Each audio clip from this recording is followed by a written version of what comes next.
gonna do the ATARI 50. Second to get it set up for it.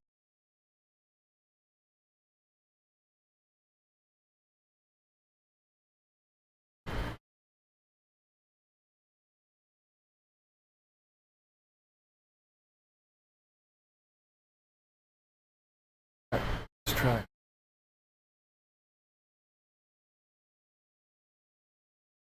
Why did it go away?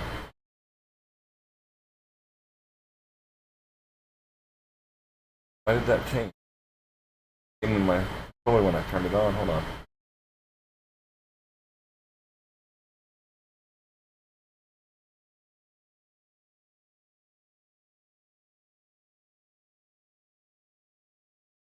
Oh, fuck. Wow.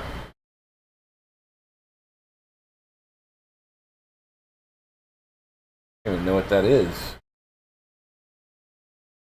What is this? Oh, it's the Xbox thing.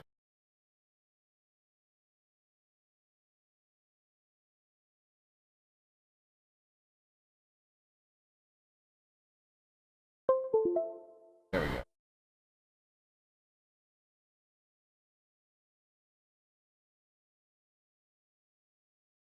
Why is it not letting me push the button?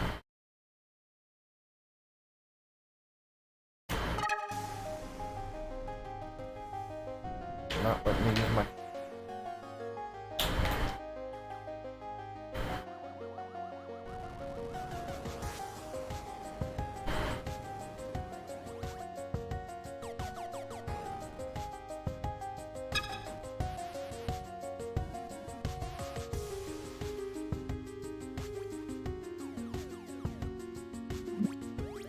Why the hell is my controller not working? God damn it. Maybe because I didn't start the game with it. Hold on. Let me try to start the game with my controller on and maybe happy.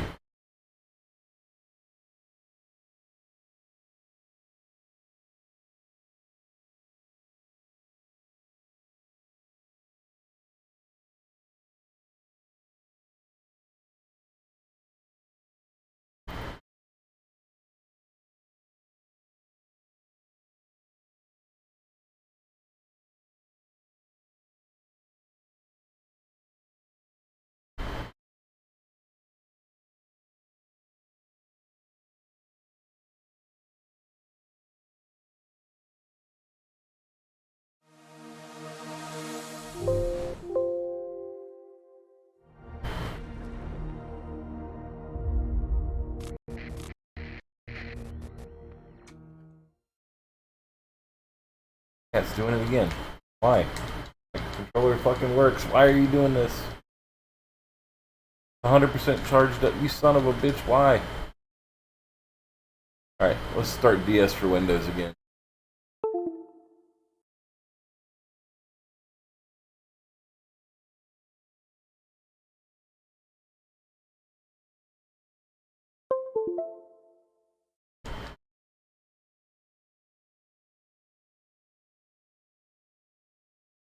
I'm pressing A, you son of a bitch.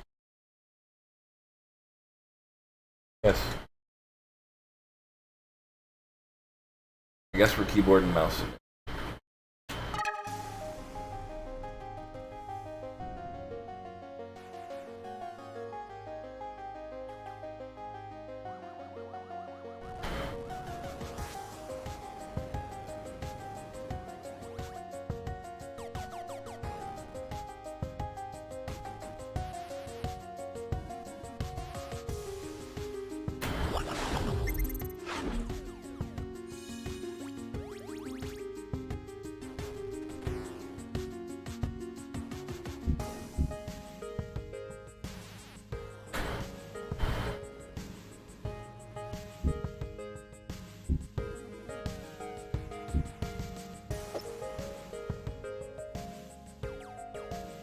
I can't use those controls.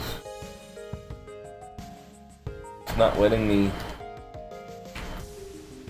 Oh man.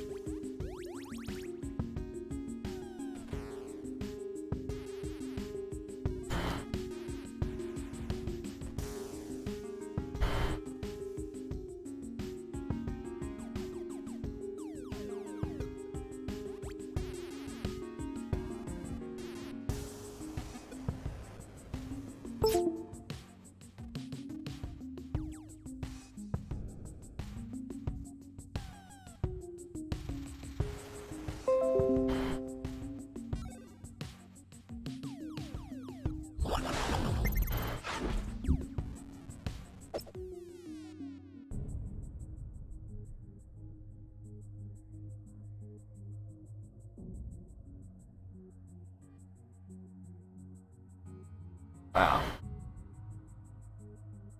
Not see that one before.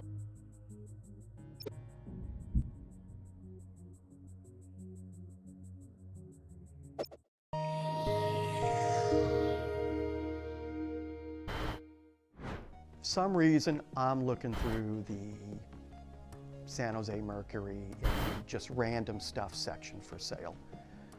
And I see world's first video game computer space.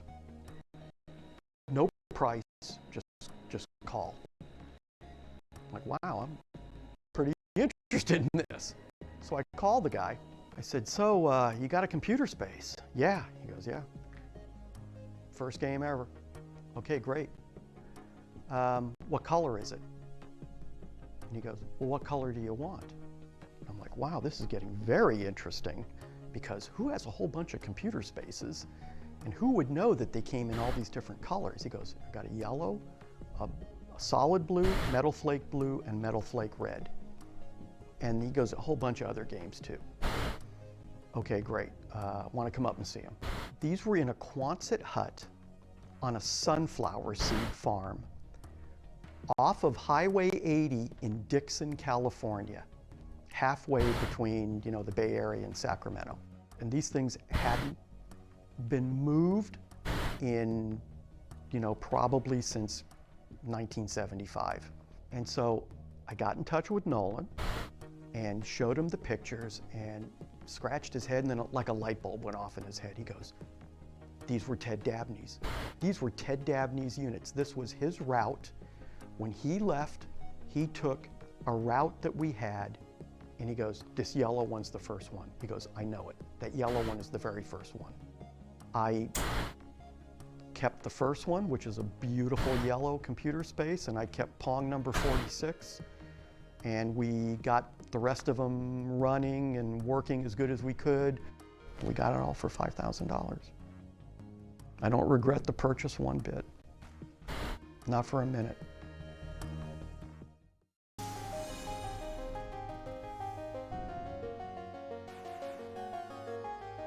Huh.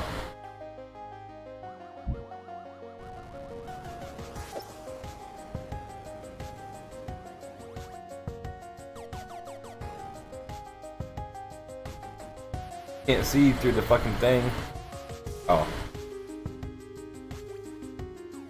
Huh.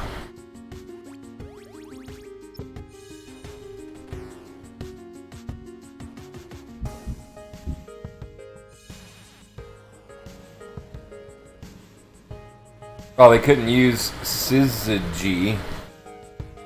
So they got ATARI.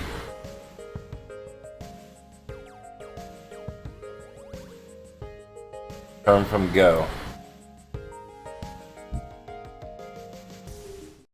Well, I'd say 30 years to pretty much the present. The arcade's been relegated to the back rooms and the side streets, and generally been an unsavory type of place. What we want to do is bring the amusement game to age. If we can give it a new zip and a pizzazz, it's going to be financially successful, as well as, I think, a very serious part in the leisure time activity of the American people. The marriage of traditional pinball machines and computer technology has resulted in the birth of a new breed of amusement games. And Nolan Bushnell is the man handing out the cigars. Bushnell has developed two such games, Computer Space and Pong, and believes that they and others like them will move the pinball industry out of America's bus stations and bowling alleys and into the space age. In 1971, Bushnell invented Computer Space, but sold production rights to Nutting Associates of Mountain View, California, for royalties based on the number of games sold. It proved a good deal for both parties. Sales already exceed 1,500 machines. Computer Space, like Pong, sells for around $1,000 and is played on the screen of a standard television set, which has been programmed to display the desired game.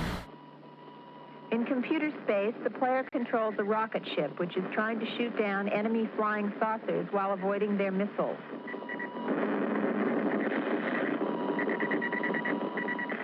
If the player scores more hits than the enemy saucers, he gets one free play. By the time Bushnell invented Pong in 1972, He was able to form his own company, Syzygy Corporation in Santa Clara, California, to produce the game. He has already sold over 1,000 machines and expects to sell 10,000 in the United States by the end of the year. Pong, as the name might indicate, is a game of video ping pong.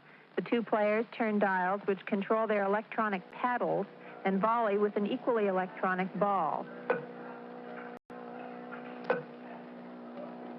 The first player to score 15 points wins. While Bushnell did design and program both his games, the technology he uses dates back to the late 1950s. Thanks to research by the Defense Department in the wake of Sputnik, Bushnell is now able to act out his dream of a nation inhabited by thousands of Pong and computer space games. The government spent millions of dollars on this technology, and as a result, now it's cheap enough that we can put it into a game and sell it for 25 cents for a few minutes and make $1 out of it. It's something that the research and development really was done many years ago, and now it's cheap enough that with PC boards and integrated circuits, we can use that technology to our advantage. The basic electronic unit of Bushnell's games is the integrated circuit. Each of these small chips is capable of storing large amounts of information. The program for a game is determined by specific combinations of these units to form a PC, or printed circuit board. The printed circuit board then tells the TV screen what to do. A single printed circuit board is all that is required to operate Pong, whereas 15 years ago it would have taken enough tubes and wiring to fill an average house. Bushnell first saw the commercial potential of video games in a game called Space War, which has been played at computer centers around the country for several years. We used to play Space War a lot at the AI project at Stanford, which is a big computer complex. And one day it just hit, this is a lot of fun. I'd be able to package it and sell it for a price. And, one thing leads to another, and pretty soon, from doodling on a scratch pad, you're actually working out some basic block diagrams, and from there you think, boy, it's going to work.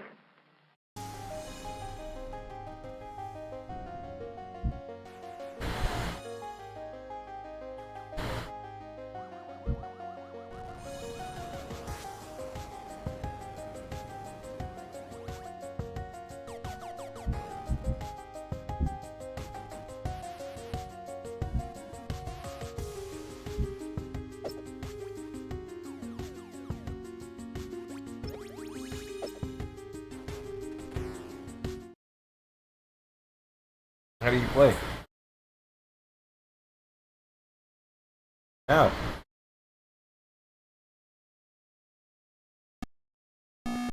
Push it.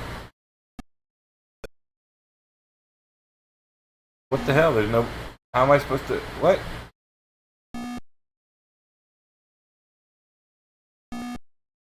This makes no sense.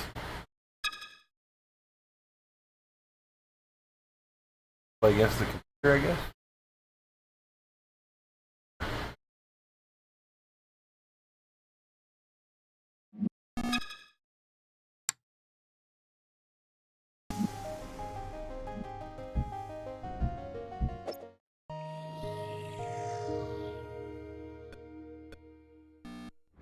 You know what the ATARI motto is? Innovative leisure, right?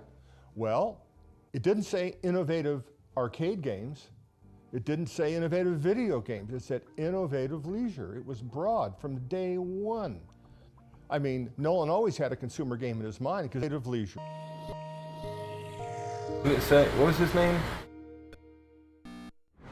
You know what the ATARI motto Al is? Alcorn. Innovative leisure, right? Well, it didn't say innovative arcade games. It didn't say innovative video games. It said innovative leisure. It was broad from day one. I mean, Nolan always had a consumer game in his mind because that's what he hired me to do. And I wound up doing the wrong thing and making a hit coin-op game, right? When I was at Ampex, I learned how to make sync generators, synchronizing, the basic fundamental circuit necessary to get a TV signal, because we had to generate an analog signal. So you do that and you get the ball at one speed and you put paddles up, and it's a very, very boring game. And so I added the speed up, and I added the angles off of that, just, you know, to make it playable, interesting. And so it started getting a little interesting. That's cute. And Nolan said, well, it's got to have score. We had a pretty good game, and hey, great. So what are you gonna do for sound? I go, sound? I'm already over budget. What am I gonna do? Nolan said, well, I want the sound of a roar of a crowd of thousands applauding your win. And Ted said, I want boos and hisses. And I'm thinking, how do I do that? Listen, I got video. I got the goddamn game up. I'll be right back. So I pissed around for a day and poked around. Sounds had already existed in the vertical sync generator. Gated them out with the 555 timer. I love it. Years later, the sound is so well thought out, so appropriate. It was like, are you kidding me? It was just, you know, just thrown together in spite of what the boss said. And so that was how Pong came to be. Awesome.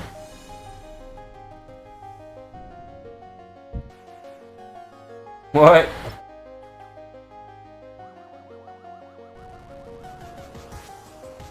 What?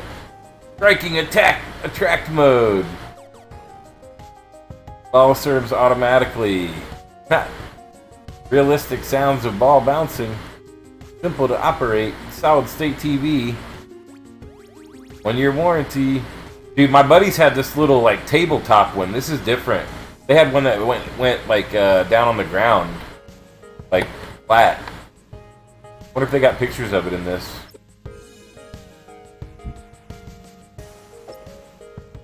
Pong doubles. 4 players. I thought that was cool. Puppy Pong.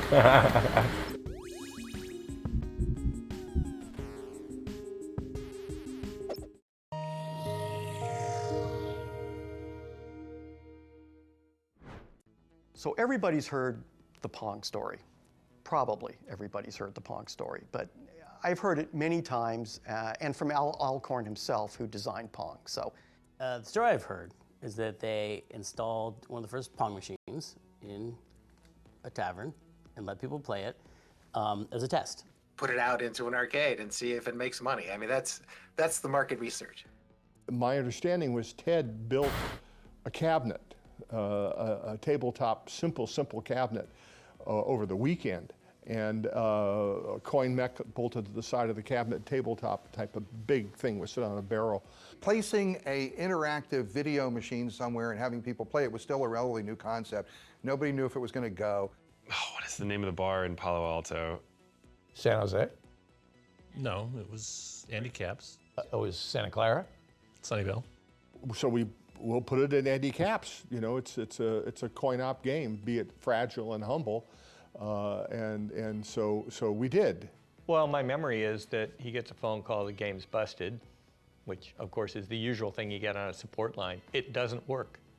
What is it, and in what way does it not work? Well, it doesn't work. The bar owner or manager at the time yelled at them and like accused them of their game being shoddy because it had already broken down and it was no longer functioning or working. And they get a call, you know, later on that night and like, hey, this thing broke, you know. come and pick up this piece of shit game and get it out of here. You know, this thing broke. You know, I'm not gonna waste my time fixing this crap. But anyway, the machine, we got the word that it stopped working, and I figured it could be anything, and I'd go out there and take a look at it. And so I went to the machine, and the first thing you do is you want to try to play the game, because the machine was on in a tracked mode, so it was working, but you couldn't start a game. So you open up the coin box to basically flip the micro switch to give yourself a free game, because I'm not going to waste a quarter, you know. And so they went down to see what's wrong with the machine to fix it, and what they found out was that it wasn't broken. It was just that so many people had played it, they'd filled the coin box with quarters, and it was jammed, and it couldn't take any more. So many people had played it that it couldn't accept any more money. The game is broken because it's stuffed so full of quarters. Completely stuffed with quarters. And it was a small, I remember it was kind of small, if I remember, it was a small space. It just filled up with quarters and it wouldn't take it. When I opened up the coin mech, you know, all these quarters just gushed out. So, whoa, that's impressive. It's the equivalent of like crashing a server. When you launch a new website and it's so popular. So they crashed the server on Pong. And one of the other reasons it was also so popular That's great. is you can play it with one hand while you're still holding a pint in your other hand. And that also was one of those things that, you know, eventually many, many years later led to the rise of the fun barcades that we have, you know, and we can enjoy now. As Al will always say with a little, you know, twinkle in his eye, he goes, "This is a problem I can fix." Basically, the way it worked was you take the money, the deal you have, and you split the take with the owner of the bar. And so I did that, and I had this sack of quarters, and the next day I come into work and I said, I got the machine fixed, and here's the problem. Goddamn thing's making too much money. And they'll, really? But it was one of those great moments. Goddamn thing's making too much money. Supposedly was failing was actually such a huge success that no one could recognize. It was truly the ugly duckling version of technology. Because remember, Nolan thought, he was like, this is just a placeholder until we get to design the really good game, because who's going to play this stupid shit-ass game? They went on to produce all of these classic, memorable arcade titles for years that allowed the company to survive and be so much more than a one-hit wonder. So that's my understanding of the history of Pong. It's a great story if it's true.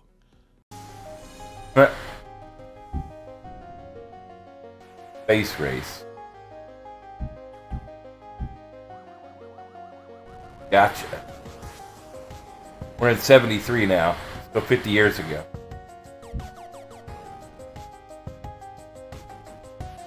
Touch me. Oh, okay, cool. That's basically like Simon Says. Yeah, this is the guy that made Simon, okay. Makes sense. Mind-challenging sound patterns. Solid state.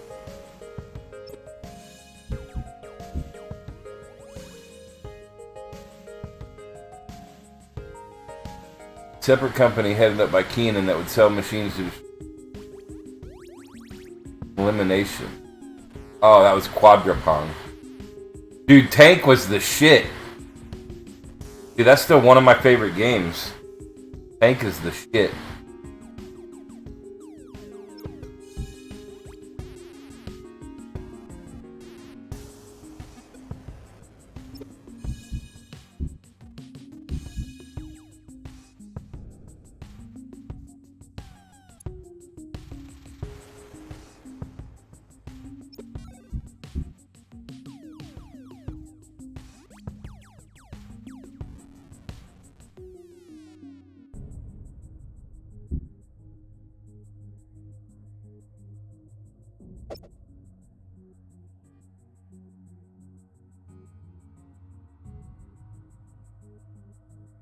Yep.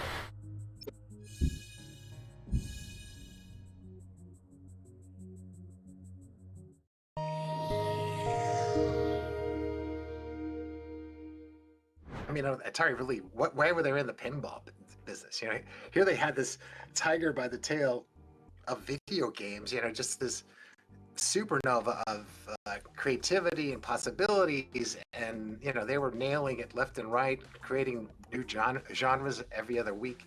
Why would you mess around with pinball? You could tell our games were just not working, you know, and due to reliability, poor engineering, you know, thermal issues, issues of the games just falling apart, poor hardware design. You know, it's just, I could see the writing was on. I don't know why it's being all trippy. That we were going to go down. I mean, the pinball division was just a massive disaster. I mean, let me see if I can put some more resources. You know, it's kind of the, you know, kind of the hubris of, you know, I guess Silicon Valley, even in that era, you know, was like, oh, these morons in Chicago, they make these crappy old games, you know, like, you know, we're going to redesign everything. We're going to put the display down in the bottom. We're going to, you know, put the boards, you know, underneath the play field so all the crap falls in and shorts out the things. And I mean, it was really horrific design, and they caught on fire. And, the solenoids, they use this thing called rotary solenoids, which burned up and the screws fell out. And, you know, it was kind of a, you know, just a complete disaster as far as like design and also testing. And so there was a lot of games that caught on fire in the early days. So, but they made a lot of money when they were working. You know, I think the programming was awesome because I did it. You know.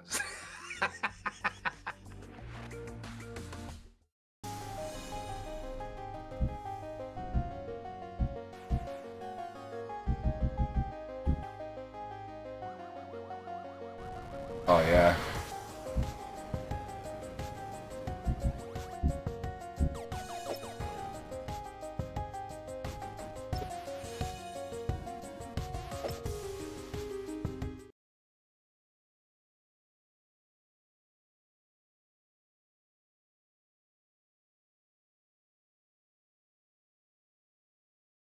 What does it?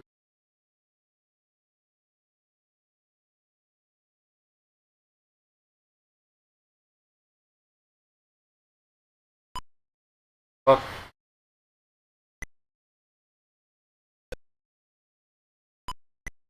Got you, bitch.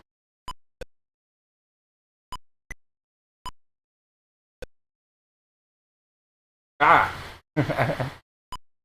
Ah!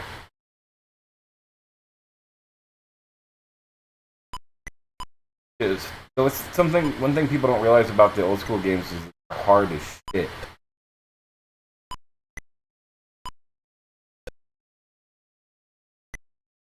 Especially with the controller. Oh god, why?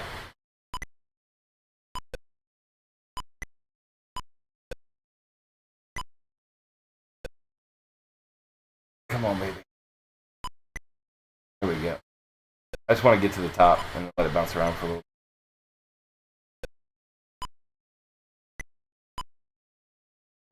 Oh, could have got a sideways bounce there. Come on.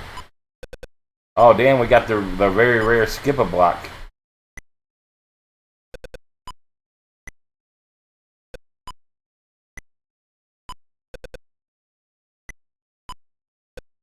Oh, God.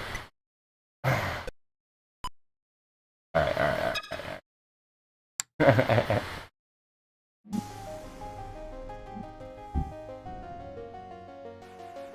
Warner Communications acquired Atari for $26 million. I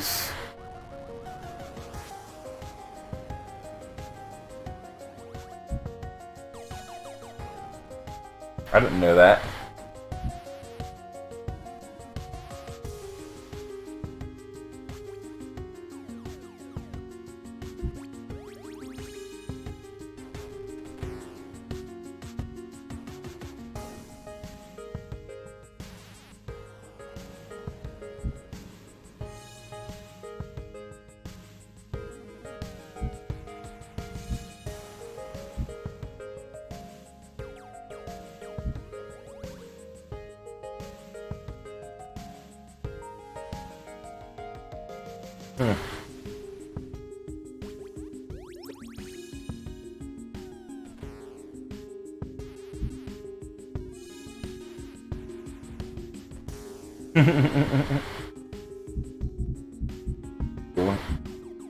Do they do drugs at Atari? Oh, we gotta watch this part. Oh, God.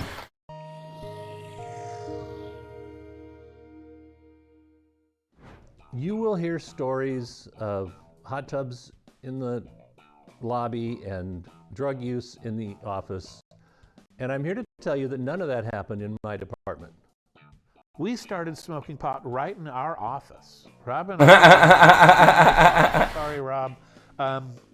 I and some other person who occasionally shared an office with me for 5 years at Atari, however that frickin' worked, we would just fire up right in the office. It's like, who knows why? It's like, this is like, it's illegal.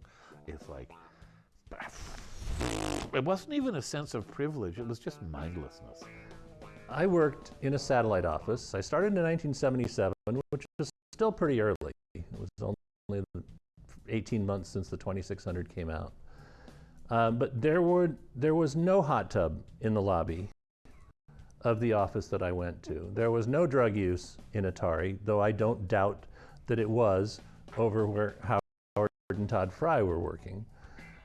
Drugs were consumed at Atari by all kinds of people at all levels of management, from the bottom to the top and all over engineering. Not everybody did drugs, but some people did, and some people enjoyed them, and some people abused them, and some people went to the hospital on them. And but by and large, drugs were a relatively nominal factor. Drugs, you know, there was a lot of marijuana, and it would participated a lot in brainstormings. So we had the way of, you know, trying to incorporate drugs into our productivity model. I smoked a joint, a little bit of cocaine and a little bit of psilocybin in it. And I was sitting there, it was about half gone when I realized, oh, you could do that. And it's like I put it out and I went and I wrote a page of notes. And my design for that kernel was exactly what it ended up shipping. It was like, it has a tremendous amount of effort, actually, to get everything organized. You know, they did have good delivery of cannabis in the inter-office mail. You know, use of those yellow manila envelopes. So I think it was, you know, Fridays or Monday. I think it was Fridays when you get these really thick envelopes coming through the system. You know, and it was weird. It was like there was a guy working there, and his job was he was the weed dealer. You know, that was his sole job at the whole company. And That's there was great. A very straight German VP of hardware down the hallway in the building. I have no idea. And he complained to management about the smell of pot smoke in the corridors. So they got him an office in a different building. I've been asthmatic since I've been 12. I need drugs to breathe. I did not do drugs because drugs to me are something that like get up and breathe. So and nor did I think I wanted to mix those things. The high of me was doing the work, and I was always a happy guy. So I just didn't feel I needed it. So I never did drugs, but there were a lot there. Don't put too much stock in the fact that every Atari employee was stoned out of their minds while making games. I mean, there was all kinds of drugs consumed at Atari, but the real drug at Atari was going into a store and seeing your product, seeing your game on a shelf. Interesting. Yo, what's up, Gnome? So this thing is really cool, man. Look, this is the. I'm gonna turn it down for a second, even for me and for you. Hold on.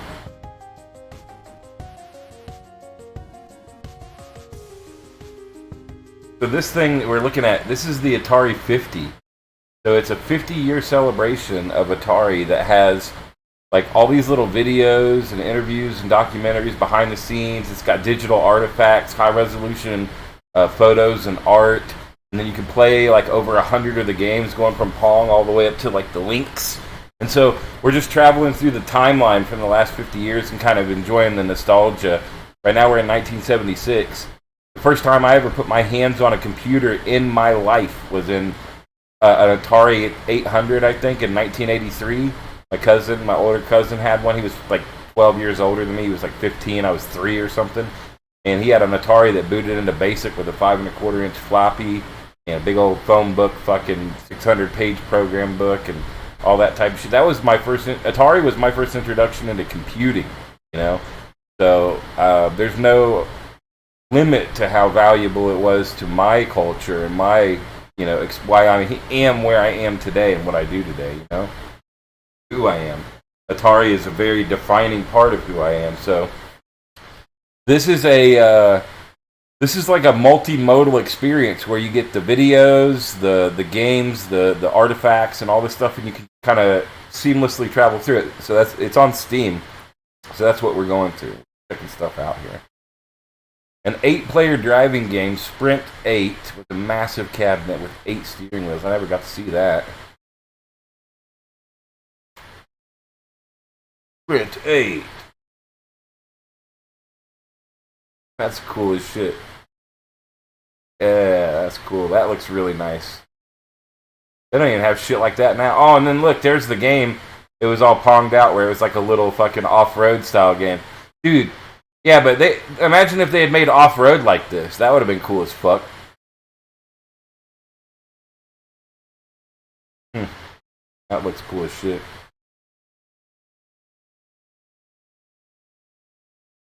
The first electronic music visualizer ever sold commercially. Car video music can be hooked up to a stereo system and television set to display psychedelic visuals. No shit.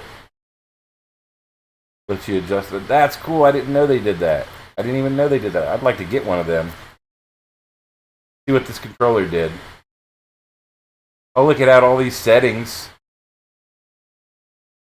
Scan rate settings, solid, ring. Look at this shit. All solid state potentiometer controlled shit. No cool. No shit. Look at that. Yeah, the shapes for the fucking waveforms. How cool is that?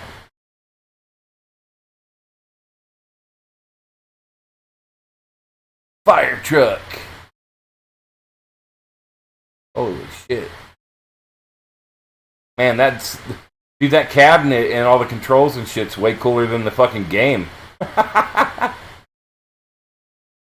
Alright, let me turn the audio back up a little bit.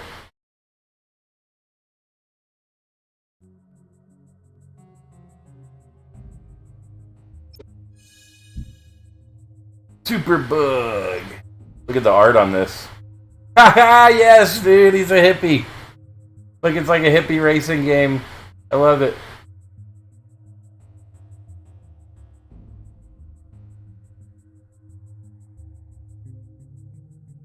I love this guy. His mustache.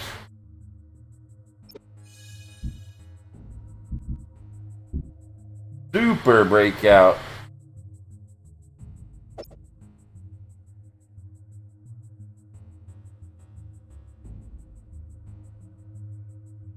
Cavity breakout. Oh, 3 balls at once. Whoa! 3 or 5 balls.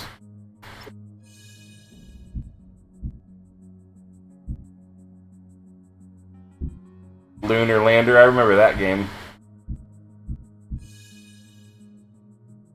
Vector games look different from raster, and there's a mental shift. Huh.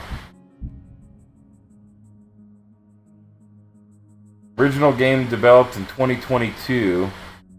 It blends the best elements of Lunar Lander, asteroids, and other vector-based games. What?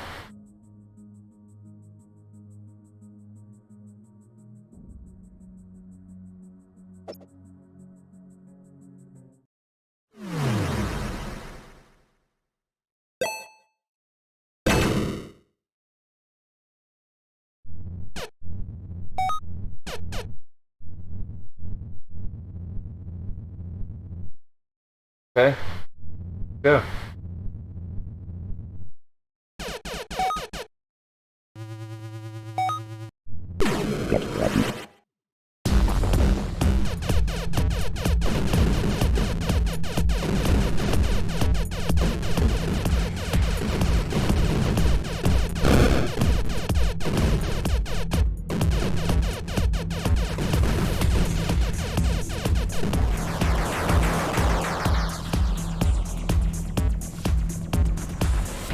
Oh shit.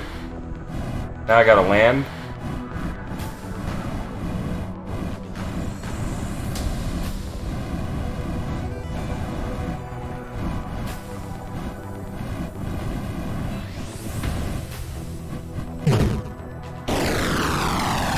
Oh, I didn't see there was a 5X.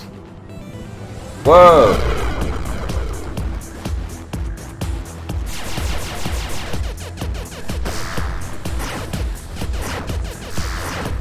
Oh no! This motherfucker.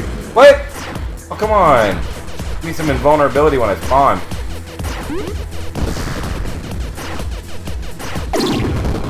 These motherfuckers. These motherfuckers. That's cool. Cool. Check that out more.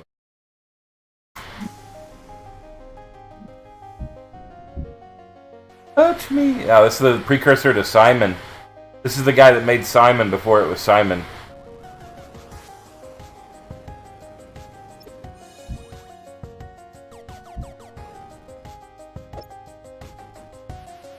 The Olympics game.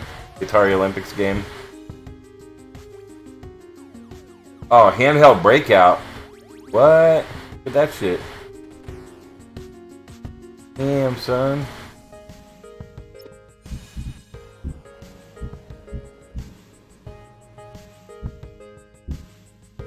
Oh, Missile Command. This was the shit.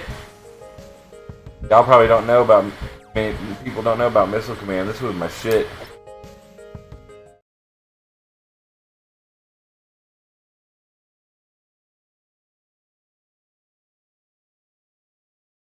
Trying to keep an eye. I got some Indian food coming.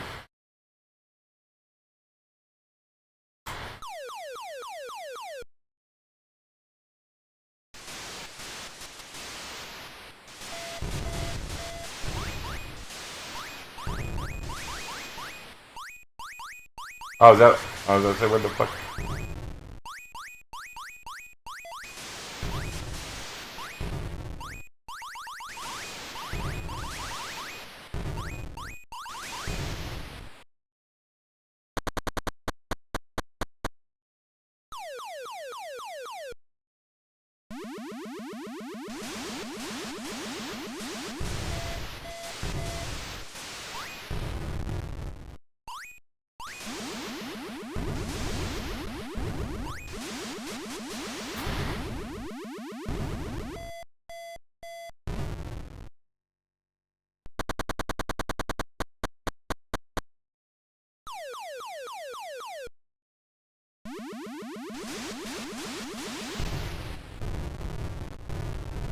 Oh, fuck.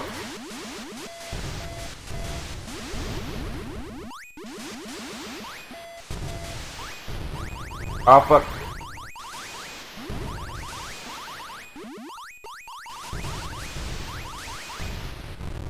Woo!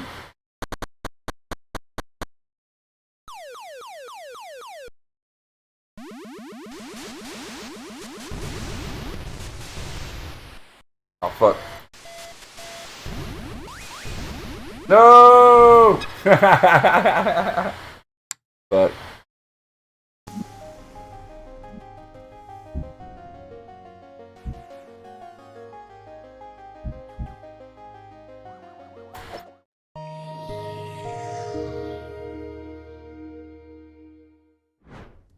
When was this?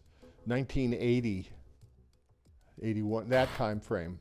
Prior to Ray Kassar's emergence, I was part of the executive staff, you know, and Nolan, Joe, I, Steve Bristow, Gil,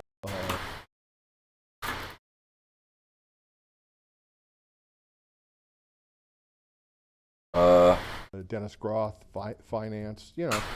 We were all friends and no politics and all that, and we all worked together and part of the team that set, it was great.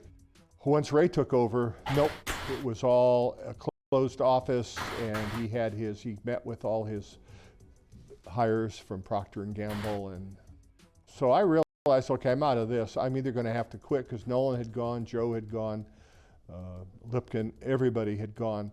I figured, well, I'll go back. This is my baby. I'm going to do it one more time. And we had used holography. We couldn't keep secrets at ATARI. We're just no good at it. So we decided the best thing to do was put out disinformation. So one of the best ones was the next coin-op game is going to have holography in it. It was like, what the hell is that? I knew what it was. You know, I've been to college and studied this physics and stuff. But that was just, but anyway, I decided, well, let's do something in holography. Maybe there's something there. I'll take it. Sounds hard, sounds interesting. I know a little bit about it. And we proceeded to explore holography and what could be done, and came up with a holographic toy that basically sold it to Ray saying, how would you like because the cartridge video game business seemed to be very good. How would you like to have a system where the cartridge, it's a cartridge-based system, but the cartridges are half the cost of, everything is half the cost of the VCS. And, hey, go ahead. It were very simple. They were nothing more than an LED, a simple LED game, the handheld LED game in those days. The only difference was we had a hologram with 2 images on it. You look through this box, and there were 2 lamps inside, and when you'd crash a spaceship, you'd see a hologram of a spaceship crashing. And, but you could look through this half-metallized Mylar and play a Space Invader game or something like that. We did all the work, put everything together, got a chip designed, package designed, and at the end, Ray wouldn't. We even took it to the toy fair or the consumer. And marketing wouldn't show it, wouldn't back it up, and we did it ourselves, engineering. And we think we sold 100,000 of them, but Ray would not release it, just wouldn't do it. And I realized that was it. They're not going to release that. I mean, this is now in a time when if it failed, you wouldn't even notice it. It wouldn't be a pimple on the balance sheet, but they were afraid to do it. Back when the whole company was, we're sure we'd do it. So that was the end of my career at Atari. Wow. You just said, fuck it, I'm out.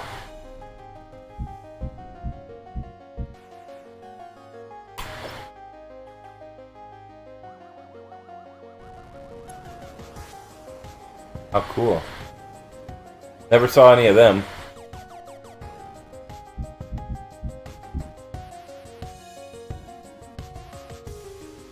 The year I was born, 1981, baby.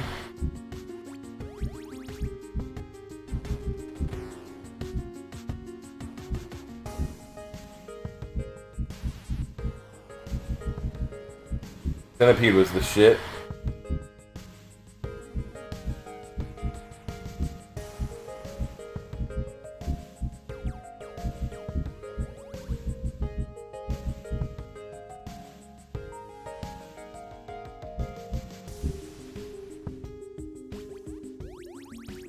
And I'm watching the person bringing my food just miss the turn on the highway to go to my house like an idiot. Come the fuck on, bro.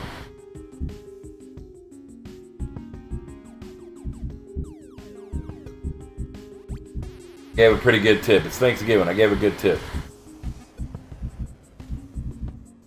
I haven't heard of a lot of these.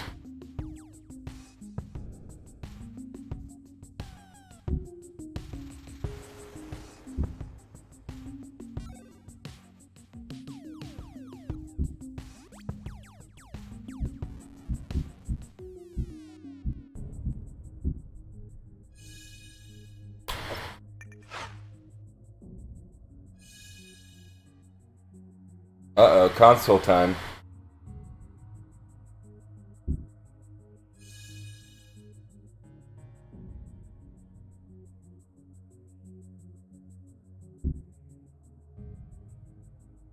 $2,600.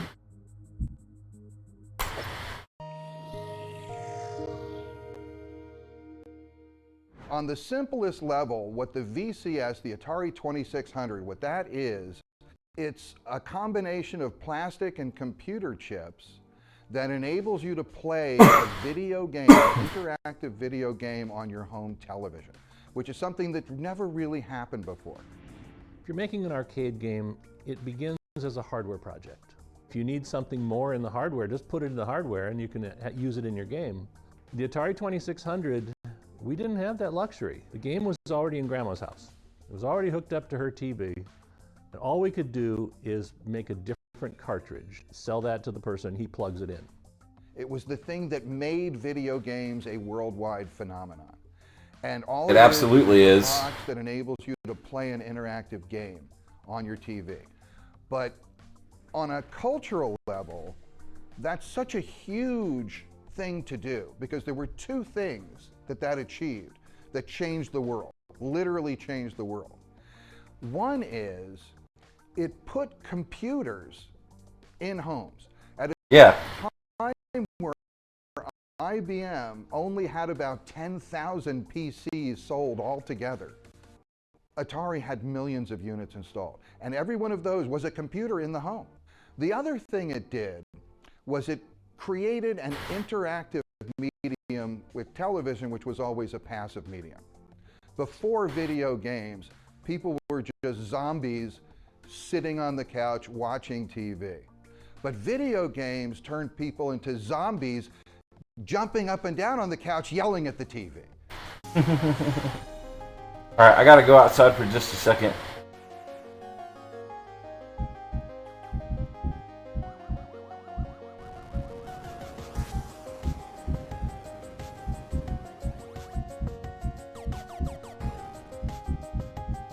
I'm gonna go back. I'm just looking for another video to share.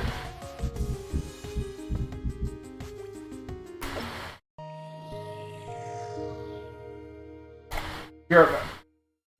I'd have to say one of the more influential Atari games that hit me hard was Adventure. Adventure had been a very, very popular game.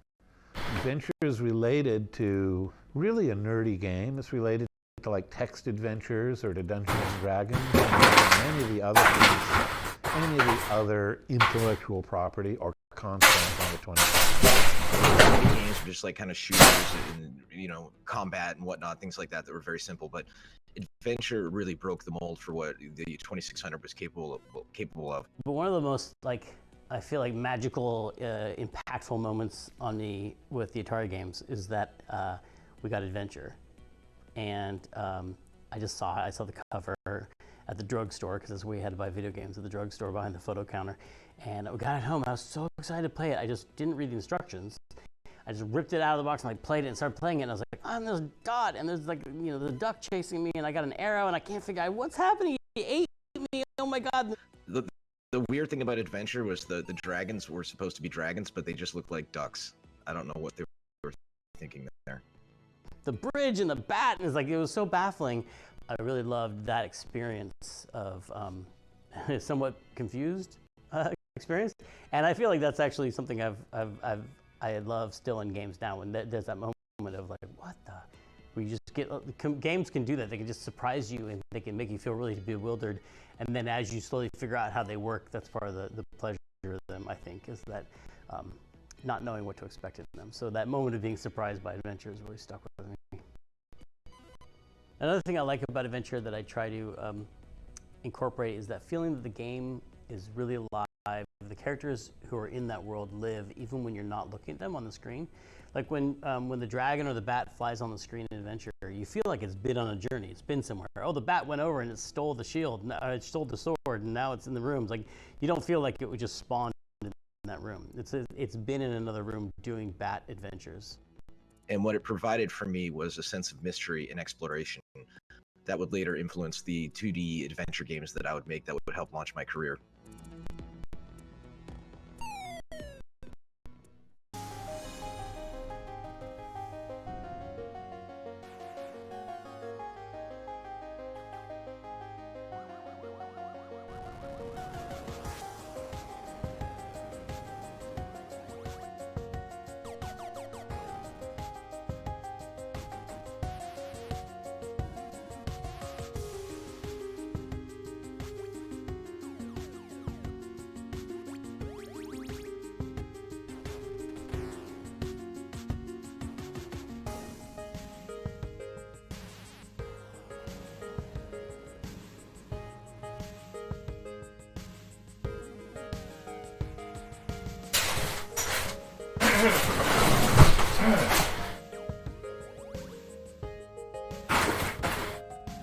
Yeah, sorry about that, family. Give me 1 second. I had to step outside for just a moment. Your boy didn't see his family today, so I had to order some Indian food. Got some butter chicken, because I don't know much about Indian food, but somebody told me butter chicken was really good. We're gonna find out. I sure hope it was. It's $20 goddamn.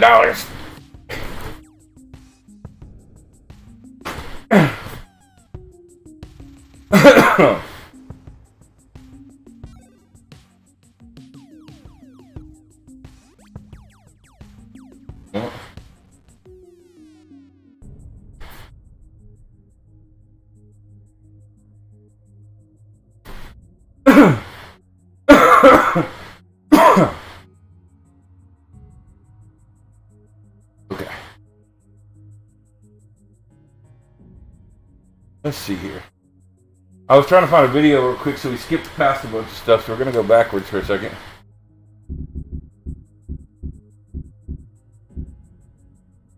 I remember Combat. I don't know what this is.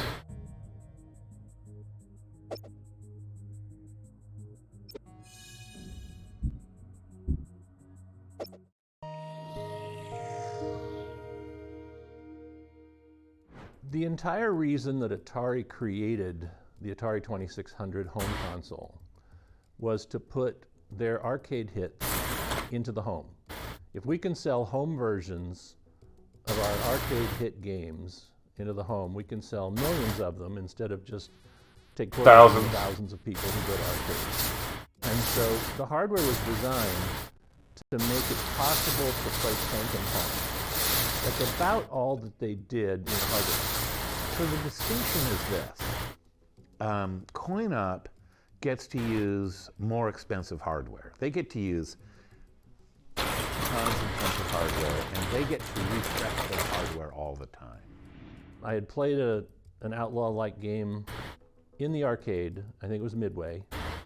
And you know, I was just told to make a game, so I said, well, here's an idea, two guys shooting at each other. And so I made that game. My goal is to try to make it like the arcade game, so I could look at the arcade game and say, this is what it has to do.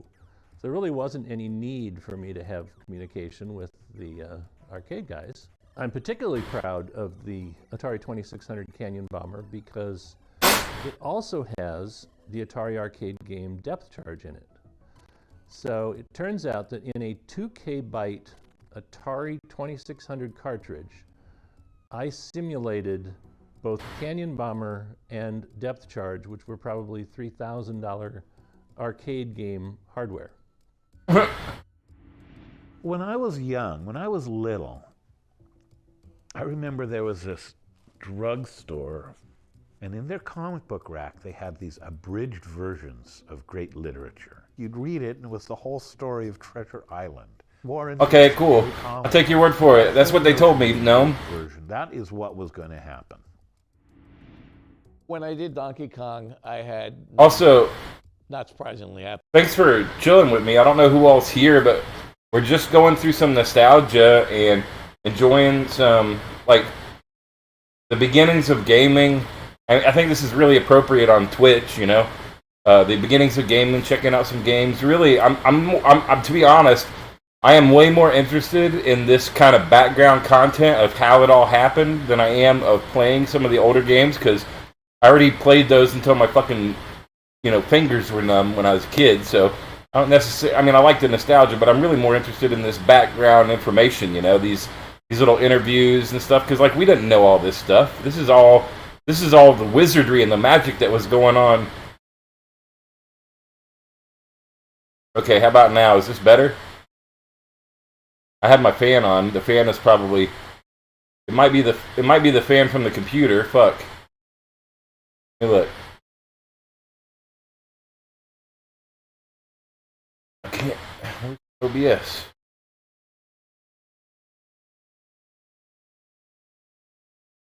Is it okay? Oh, I'm sorry. I can't really do nothing about it right this moment, okay?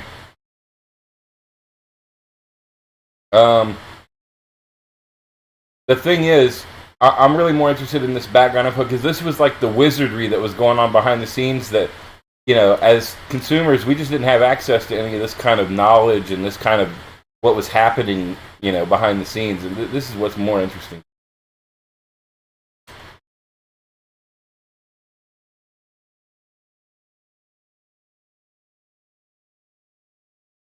absolutely no contact with Nintendo. Coleco was able to get me a machine. So I had a machine that I could play and look at, and I had already played the game. And like David said, with Canyon Bomber, the game is the spec.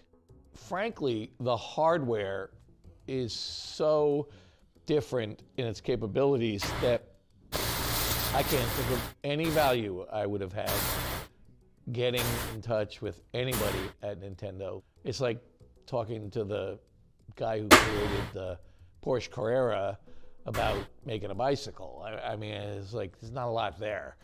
Not a lot you're gonna tell me. Here's this masterpiece and do it on this toaster, you know? And I was young enough and stupid enough to not be intimidated. And I wasn't, because I was just a kid.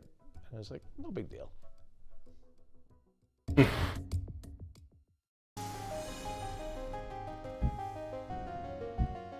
I wanted to see that one that had Outlaw's code or whatever. Where's that one that had the code? What the fuck was it?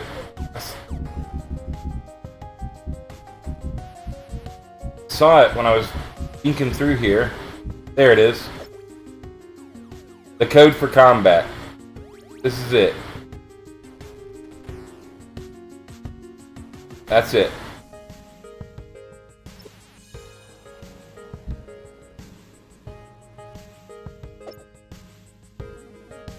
I had tank on it. Tank, Pong, Invisible Tank, Biplane, and Jet Fighter. And this is it. How fucking crazy is that?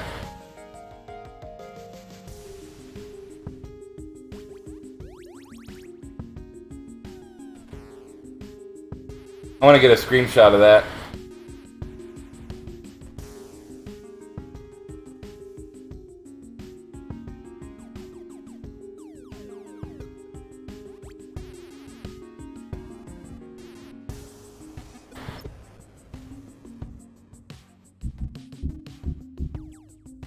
It's amazing how many inventions happen because someone was too naive to know better. Of course.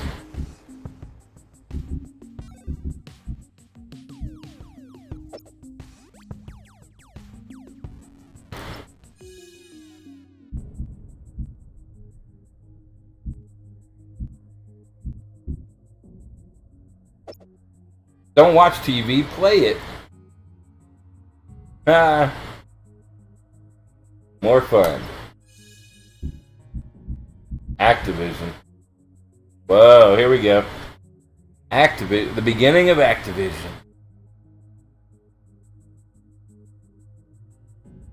So, Larry Kaplan, Alan Miller, David Crane, and Bob Whitehead left Atari and made Activision. The first third-party console developer. That was the beginnings of that monster that we know today. We made $16 million and we got paid $20,000. Ouch.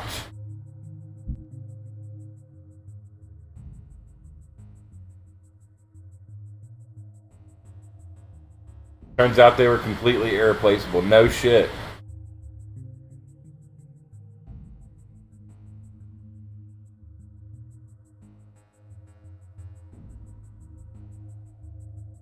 No shit. Interesting. I didn't know that was the big... I didn't know Activision was started by 4 people that left Atari. That's cool.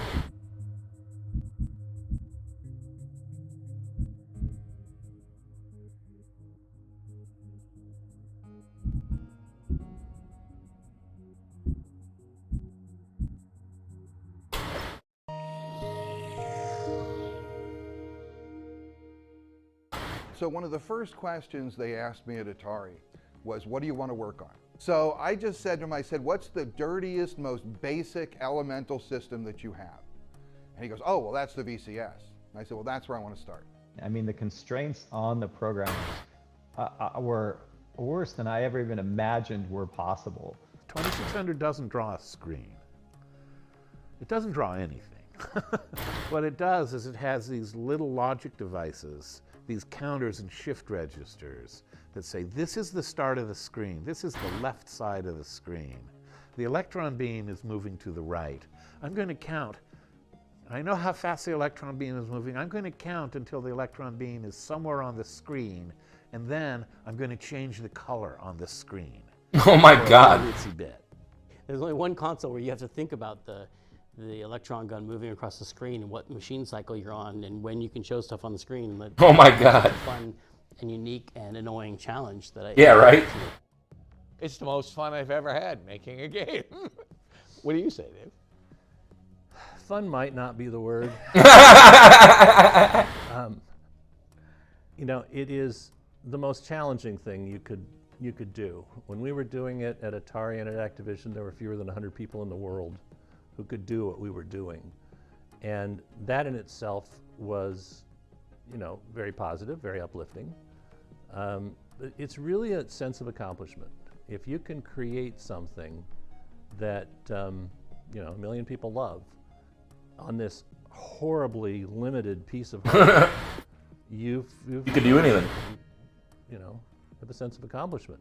And there are very few things more technical challenging than trying to get a game out of the VCS in the first place, because the VCS is a very technically limited machine. It sounds like a fabulous thing, and when it first came out, it was, because people had never seen anything like it. I don't know if other people are as rewarded by it, but you're overcoming tremendous challenges. There's nothing that's easy to do on the 2600.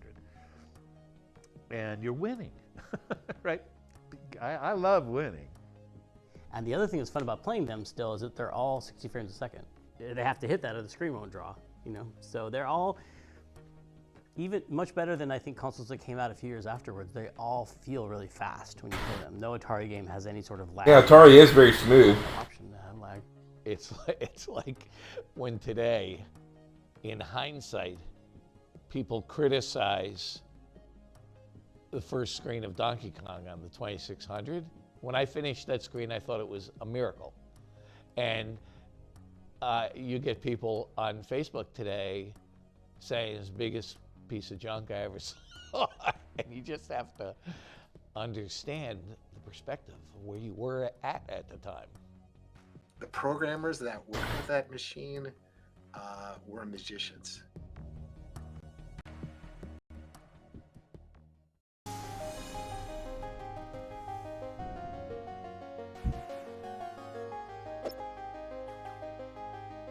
Wow.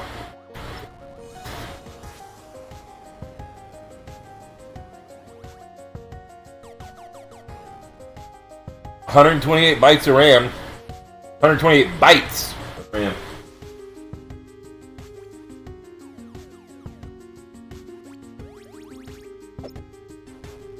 Wow.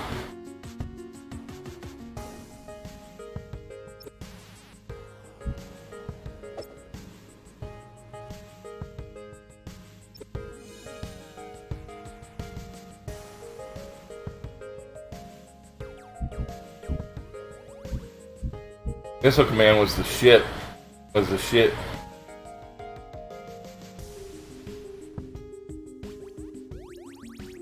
Rob Phillip expected a substantial bonus, but was instead given a coupon for a free turkey.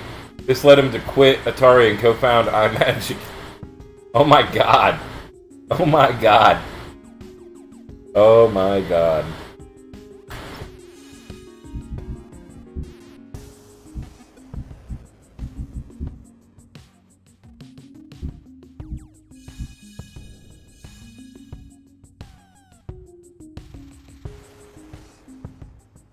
Oh shit. God.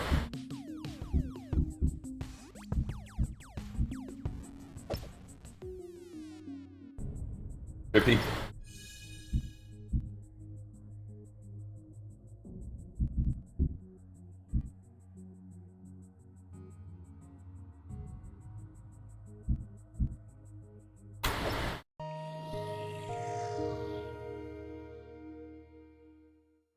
So I looked over this game. It was Star Castle. I played it a bunch.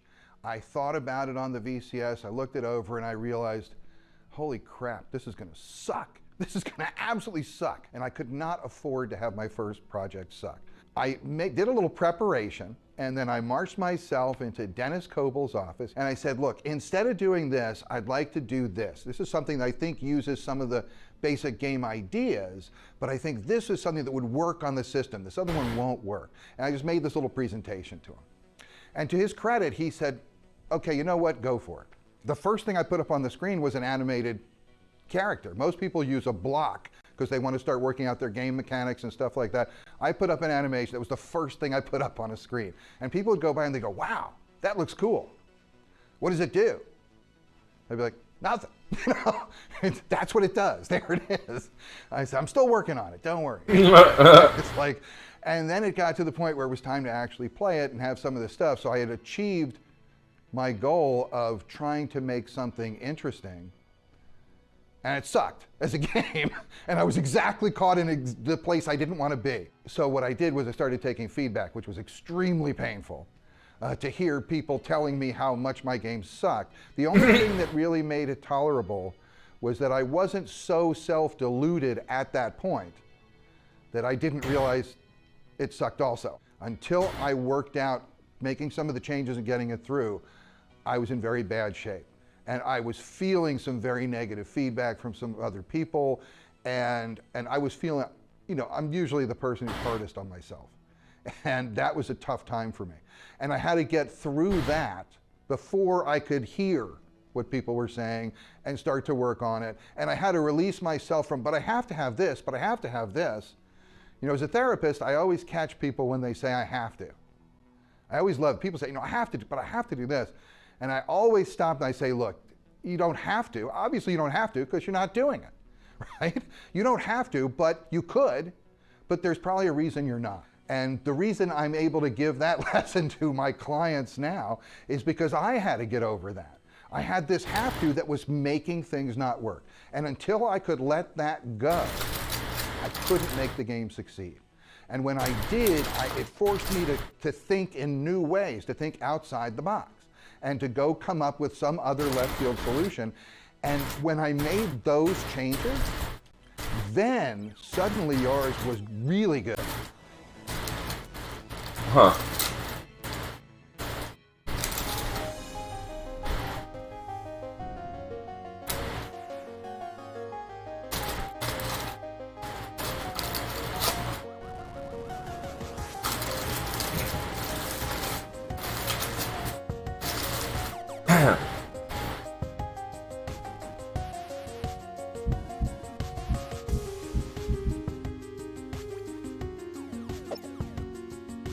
That's dope.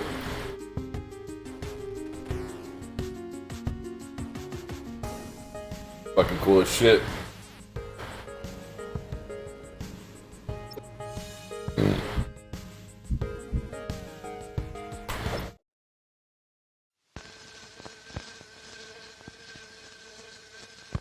That is an interesting choice. I'll have a mutant fly. Hello, Yar. You'll need some protection. Ion zone. Shift chroma. Intensify. Okay, now you'll need some weapons. You have a formidable enemy. The coat tile. Watch it, Yar. He has a lethal drone. And some other tricks up his sleeve. Spiral. Go. Good move, Yar. Now I have a surprise for you. A Sorlon cannon. Use it, Yar. Fire again. Got him. That's revenge. Yar's revenge. A video game. Yeah, this can Yar. This can be a lot of fun. Like asteroids. Get him. Do it. Beautiful. Watch it. Disintegrate. Now let's go into deeper space.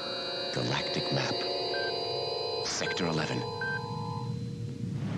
Hyperspace. Sights in. Cylon warships. Attack. Steady. Stand by. Photons. Now, this commercial is like 8 million times better than the game, but still, it's a dope-ass commercial. Star Raiders. That's it, Star Raiders. That'll keep them on their toes. Let's see what we can come up with next. We're ATARI. We have the vision, and we invented the technology to bring the excitement home to you. Oh yeah, you did.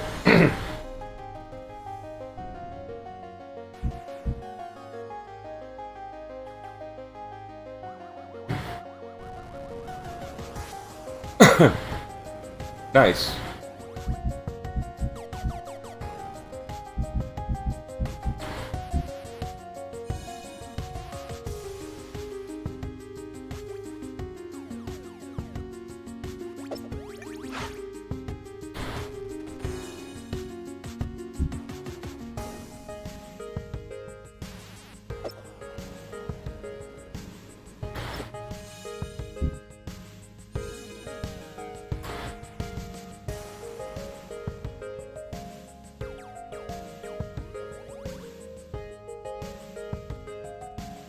Yeah, I guess there really wasn't a cycle of consoles at that point because there was just one console.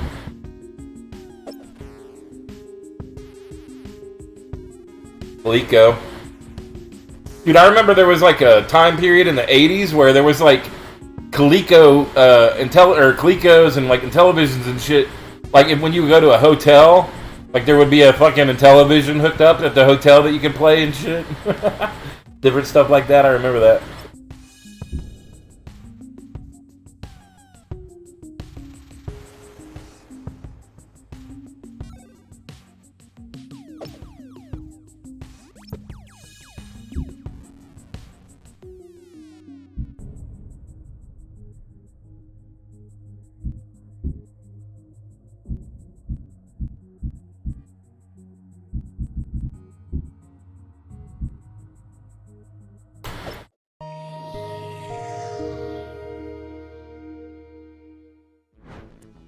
So Adventure was a really popular product, and we were there was some vibe around maybe a sequel to Adventure.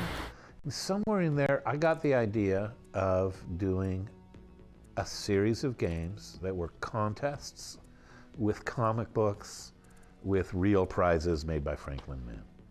We were part of Warner Communications.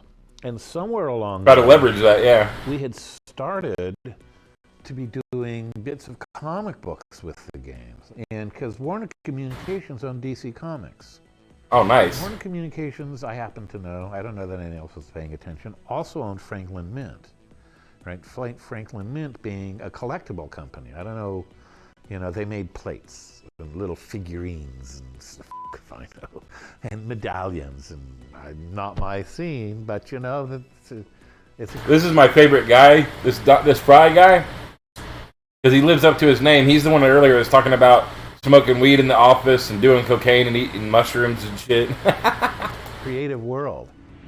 It's hard to talk about this without going me. I don't love going me, but a lot of it was, I consider myself to basically have been the showrunner of Sword Quest. The concept was mine, the literary concept, the material. So the games are actually moderately literate and erudite, right? The whole story is put together as a lot like a Grail quest, something in Joseph Campbell. It would be a hero's journey, a spiritual evolution, a life. It's a story of a life, of a energetic, a magical life, right, through these mystical systems. So I embedded it in a lot of historical culture of mysticism, and sold the idea, and it went over big. It was brave, it was ambitious, it was audacious. And it had a certain je ne sais quoi, but I don't know what it is. I'll back up a little bit. There was kind of a bizarre effort to do a combination of Twitch and adventure game, to merge and to create an action adventure. I think Howard tried this in Raiders, right, where he tried to make an adventure game that was built into an action game and merge the two. So I consider Howard and I to be... Yo, by the way, that butter chicken was fucking legit. I got it medium, not mild. I got it medium spicy. Super legit.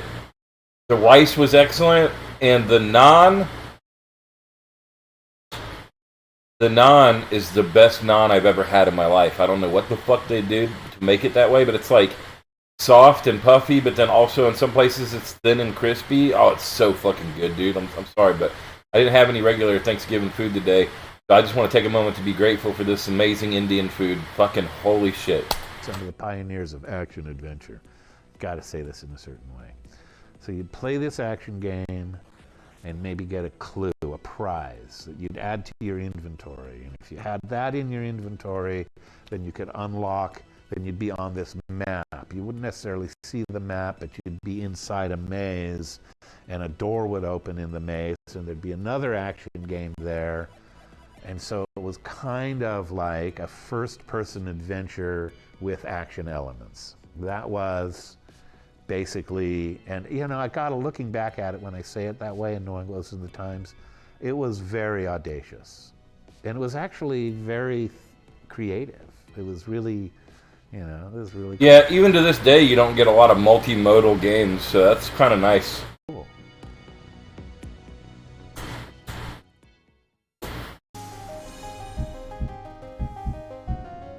Ooh. Look how cool.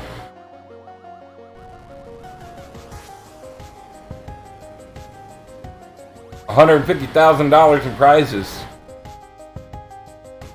How innovative. 1980 goddamn 2. What?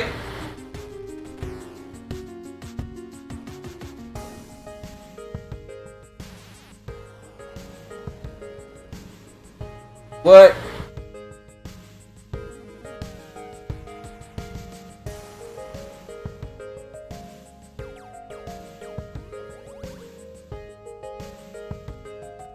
What? No comment. No comment. Oh my god. No comment. Oh my god.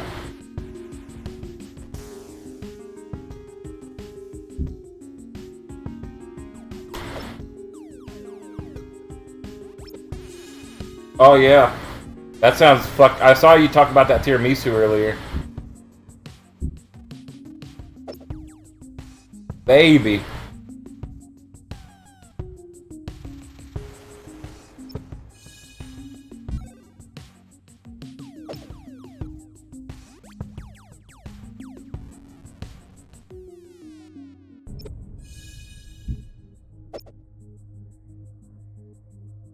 Trackball.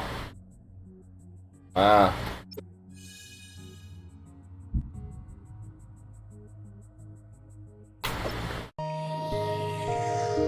Hear about the 52 hundo.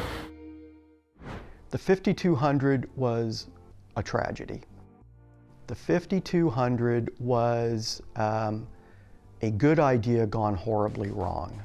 The big problem that we had at Atari, the thing that killed the industry more than any other one thing, even more possibly than the E.T. video game, is that it was the first product life cycle. No one had ever been through a major success video game console life cycle. So where does it end? Nowadays, when somebody comes out with a new system, they already are designing the next system because they know the life of a system. They know a console is good for a certain number of years, and then it's going to die, and it's going to fall off, and that's when we need to be ready and prepared to come in with the new system. Holy crap, you know, our first machine is finally falling off the cliff. We need something. We have something. We can take the 400, 800 computer, repackages the 5200, spit it out, and we can do it. So the 5200 was basically what the 400, 800 was going to be 3 years before. It's a tough business. Business is cruel. And you know, like I say, I'll say it again, it was the first time anything was being done. No one knew. And what happened was the Atari 5200, it grew very large because marketing wanted perceived value, so bigger was better in some respects. And then marketing got really focused on the Intellivision, and Intellivisions had a bunch of buttons. They had a keypad, and they had this disc with 12 distinct regions. And so, hey, if we put an analog stick here, and one that doesn't self-center was the great idea, this will be a better marketing message than the Intellivision controller. And of course, it was a horrible experience. the company lost focus on what was important, and it was gameplay's important. You know, good games sell, bad games don't. If you've got a bad control mechanism, doesn't matter how good the graphics are. It's not going to be fun to play. Now what do you do? So, and that was the thing. Engineering we really wanted to do something cool, right? We wanted to do like a real next generation because the 400, 800 was already last generation. The engineering team and the creative team, the game designers, we were so upset, and we all felt that we were making a wrong decision with this controller. I don't know anybody that had a 5200. I don't think I know anybody that had a 5200. You know, I don't think maybe somebody I know did, but I never played. I don't think I played on a 5200. To upper management, and we just explained that, you know, this is a great product. The control is lacking. We've got some other alternatives we want you to see. And my name's number 3 on the list of the petitioners. See, I wasn't someone who signed petitions so much as talked to people behind the scenes, because I always felt that was more like the way you operate in a corporation. And but I definitely put the word out whenever I could that, like, you know, this is something we either should have done a few years ago or, you know, can't really do now. We told marketing, hey, we could make this 2600 compatible. They didn't want. That's what you do. That. That's what you do. That's what you should have done. Make it backwards compatible and have the new features, and then you would have been fine, because you would have. But they didn't know, because like they said, it was the first one. It was the first cycle ever. They must be very separate and distinct. We can't have backwards compatibility, which at the time we thought might be a great feature. It's a good way to get people that have these Atari games already and keep them on the Atari platform instead of giving them an opportunity to jump to another platform. And so we designed the product specifically so that you could never have 2600 compatibility. About 2 months before launch, they demanded 2600 compatibility. Motherfucker. And at that time, we had to build an adapter. And then we actually had to modify consoles that were already made, the first ones, to work with this adapter. And we... Motherfucker. We called this thing the Piggyback Parasite. We were just horribly embarrassed by that situation. That never should have happened. There was some big time denial, you know, around Atari, because nobody wants their parade rained on. And when it's the best parade you've ever imagined in your life, nobody wants to see a cloud. You just don't. So we didn't.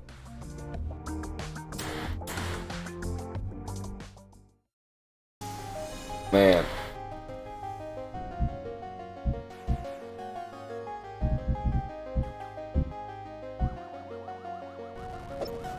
Oh yeah, I remember seeing that. That's so cool. Look at that. That's so fucking good looking. Ugh. That's the Amanita mascara for sure. Well, I don't know, they're yellow, but still, I think the idea was the same.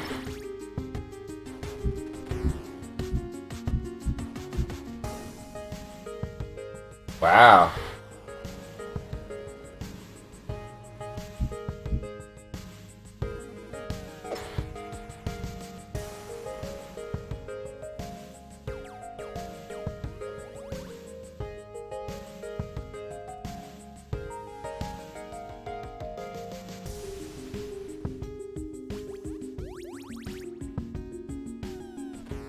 Huh.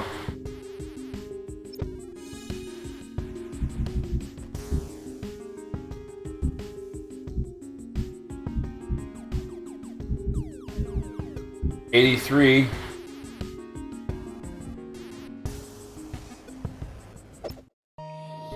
Economics video.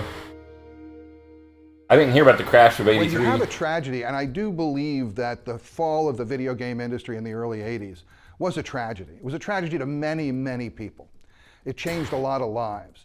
I think it's pretty obvious when it comes to the video game crash that Atari didn't have control over the quality. I mean, it needed some sort of way to keep just anybody from writing cartridges for it. And so many people saw this video game gold rush, and they just, started dumping crap. I remember going to KB toy stores and just seeing, really bad box art and just really just terrible looking games. And that's when I started losing interest, and the market became flooded just with garbage. And it ultimately led to, of course, things like E.T. being, actually buried in the desert like garbage. And what happened was that E.T.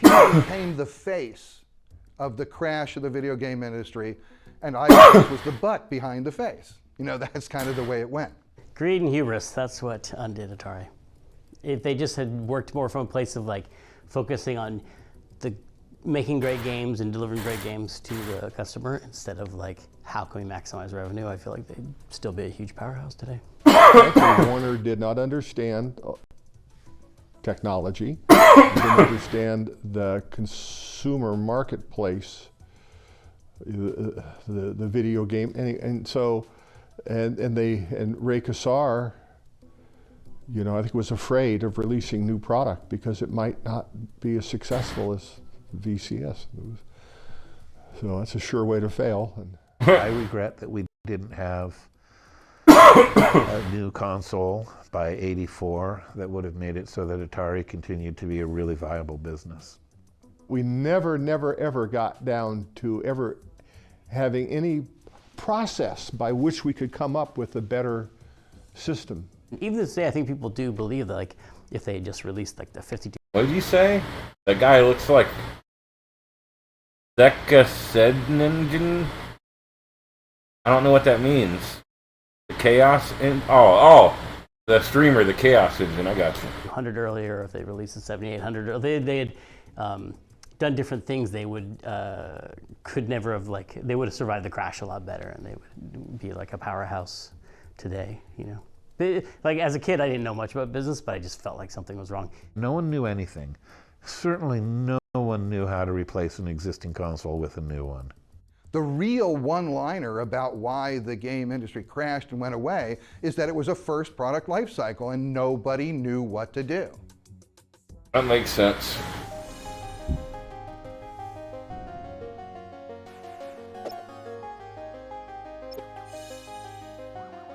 No shit.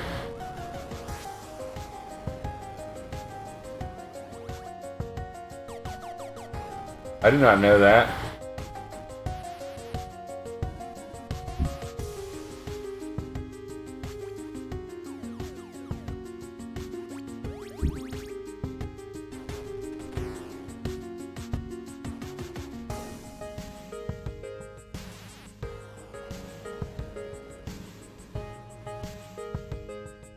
What?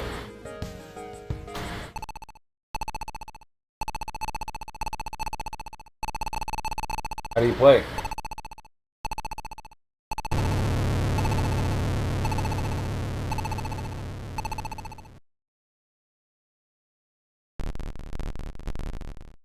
God.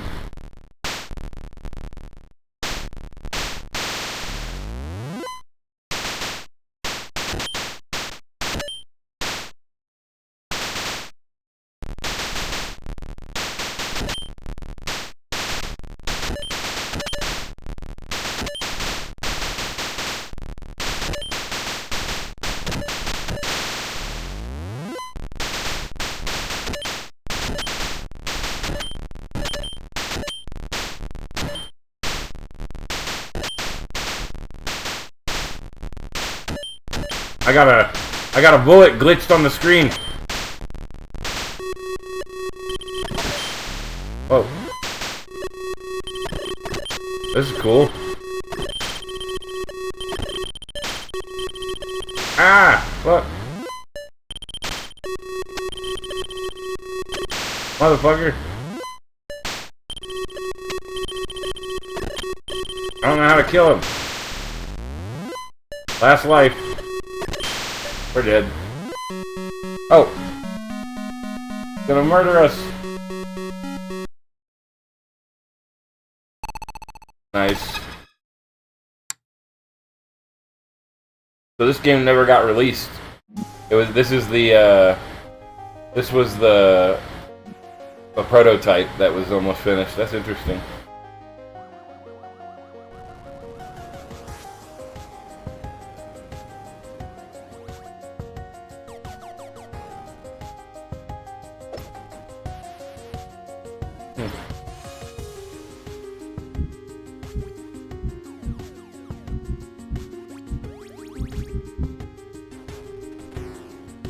Ha! No shit.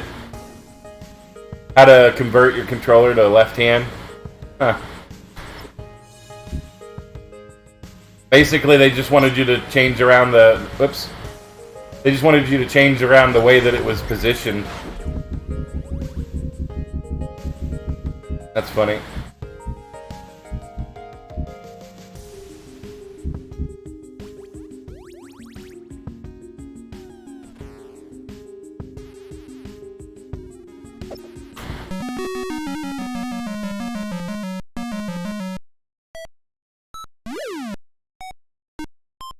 What are we doing? What I gotta do?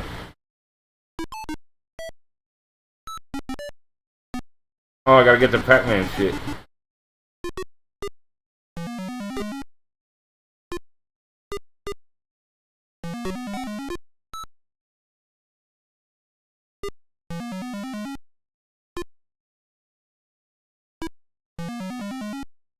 Damn it. Woo!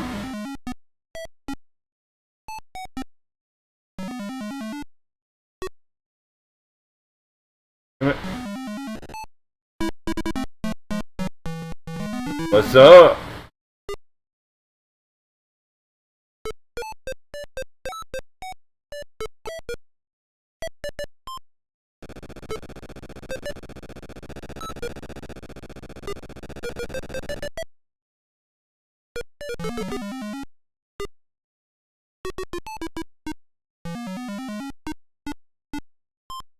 Can't get the angles right to like get my shit. There we go.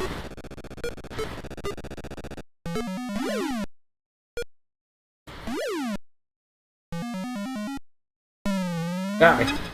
Alright.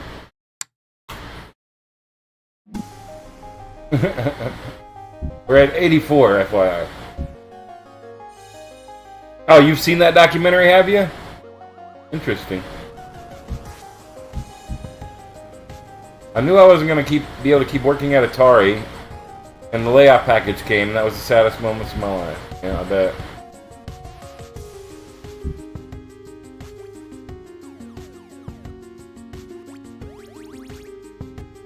It was backwards compatible. Yeah. Let's see the new controller. Ooh, baby. Oh shit. Look at that. It's a Nintendo controller.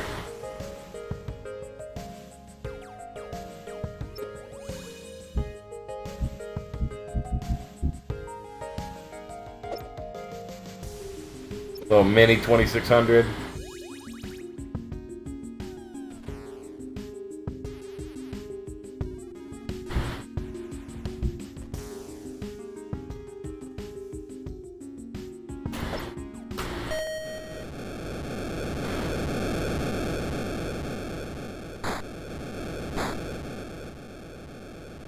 I don't know how to... Oh, there we go.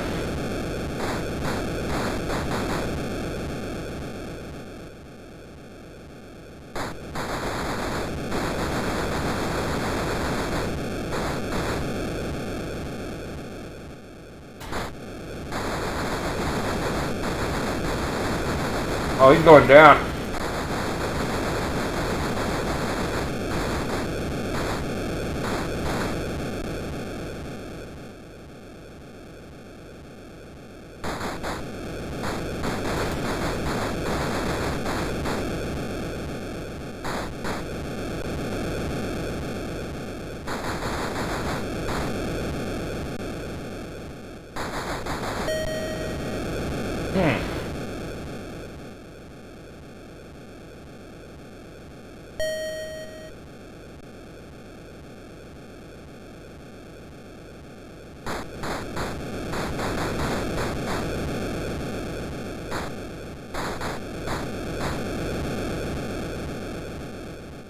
Oh, you gotta do knock this guy down. Come on.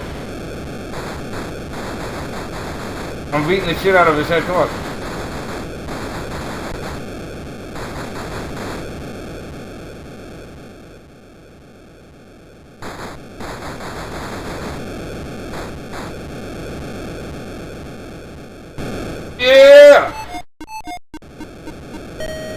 Got his ass. Iron Mike, baby.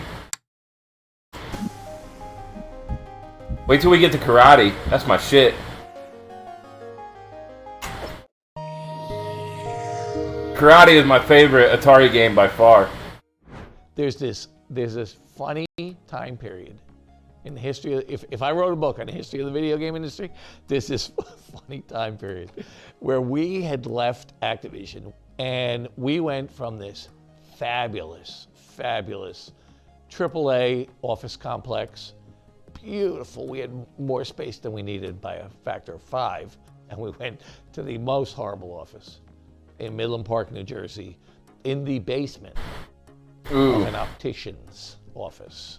Game industry, this was after the crash. Game industry was a disaster. And it was just, oh man, what an office. It was horrible. But we survived in it. I mean, you gotta do what you gotta do. So anyway, we're in this horrible office, and we're doing C64 stuff at that point. And I get a call. I'll tell you what, we're gonna break it up a little bit because this has been nice. We made it all the way up to 1987. We'll stop. Well, you know what? Let's finish this module. We just got this video to watch, and then we'll stop there for now.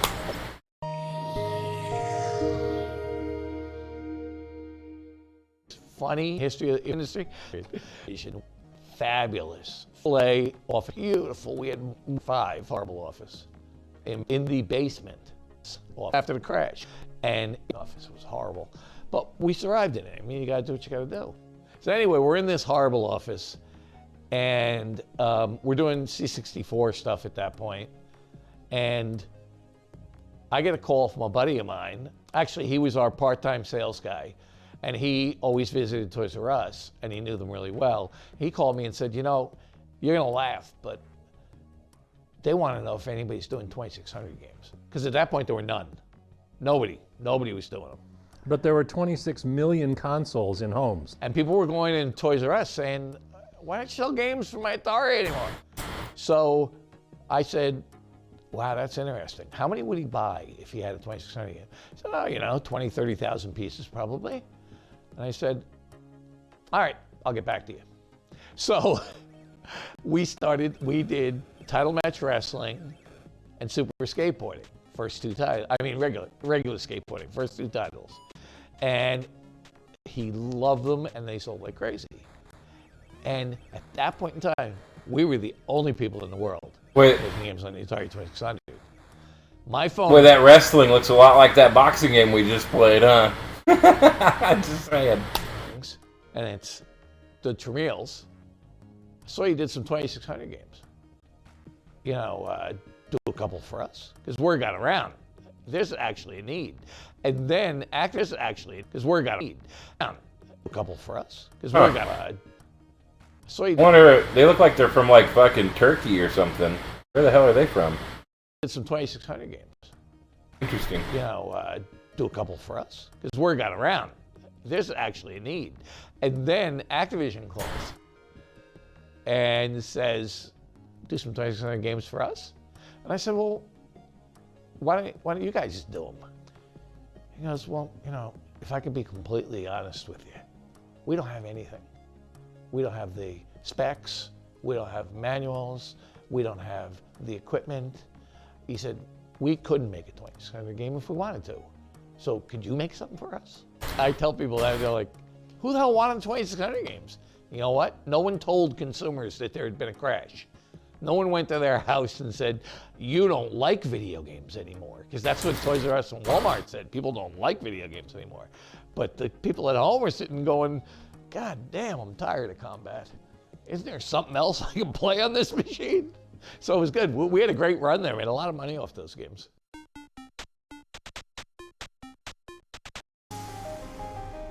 Huh. I still kind of want to get to where karate is.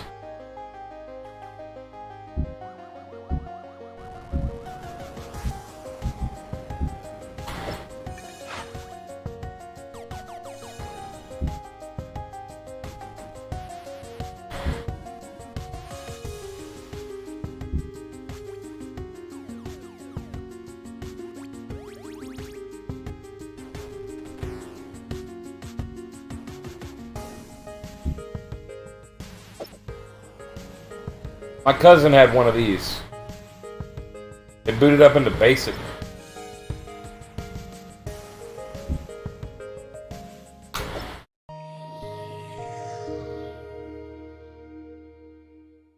I think the Atari 400, 800 were really the first home computers. Yeah, man. Like with the fucking the 5 1/4 inch floppy drive. This was the one, dude. This was the shit. I felt like we're. Yep, and it booted up right into that BASIC. I used to type my fucking cousin's fucking games like I was like 3 and 4 years old, typing in hundreds of lines of code to play the little fucking monkey throws a banana game and shit. Like, cause you could just program your own games and do whatever you want, fuck around, experiment. It was great. Designed to be in somebody's home, and for an average person to utilize.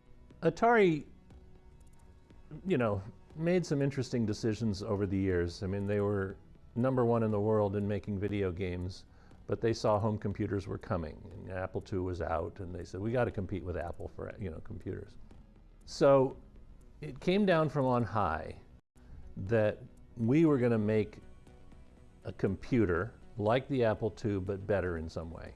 But the engineering department said, hey, we're video game people. Why are we doing this? But they were told, you will do this. So what actually happened was the engineers made the Atari 800 into the next best video game player. It had all the sprite capability, it had coprocessors in there, you know, the first GPU in a computer. You don't have to be a genius to use it. That's kind of a difficult marketing line. I mean, it's true. I understand where they're coming from, but damn, it's like the Atari 400 for dumbasses. Computer was probably in the Atari 800. All of this stuff was going on in the engineering department, and yet management. That's funny, dude. Making a computer. We were really just making a video game that we could make cool games on.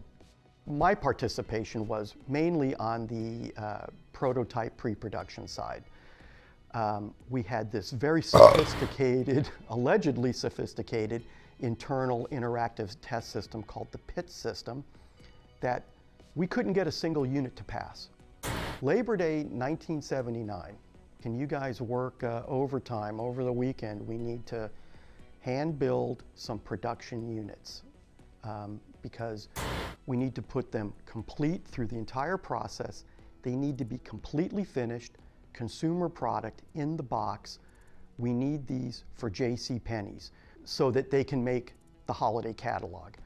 So we worked, I actually didn't leave Atari for about 3 days. Hand building these units. Huh.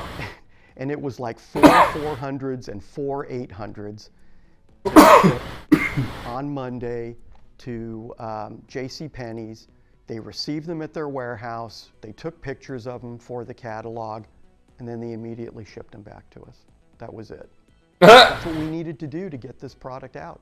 My main contribution to the... You know, the thing is, though, is like, did you need to make a working 800? You know, could you not just put the box together and then be like, all right, here's the box? Like, because, like, just hook it up to a TV and show some cool shit, you know, on the screen. But, like, all you needed was, like, the physical presentation of the thing. I guess they didn't know that. They thought that these needed to be functional machines. So that was a long weekend. Atari 800 operating system.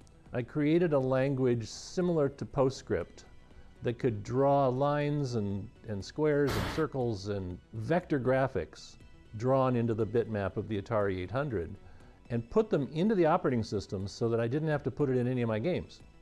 So I could borrow from the operating system. Yeah, he was basically making like the first DLL. Stuff that Or not the first DLL, but like a system to draw functions from. In there and use it when making games. No pun intended. So yes, we were tasked with working on the operating system, but we did it our way. We did it in the video game method.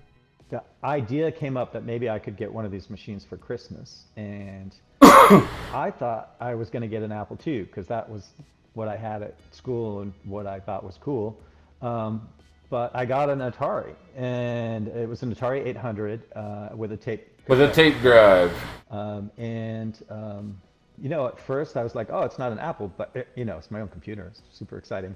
And then the more I got into it, the more I realized it was so much better than the Apple. Probably piss off some Apple people, but it was really an amazing machine. I mean, the graphics and sound on it were incredible, and it was a super fun machine to program. And so that was really what got me started.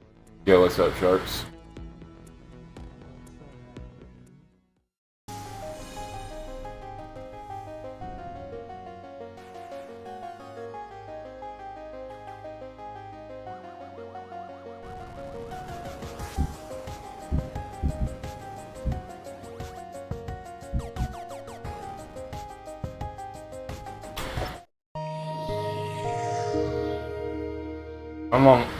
Oh shit, hold on. We had access to the 800, 400, pre-production models for probably a good year before they ever hit the marketplace.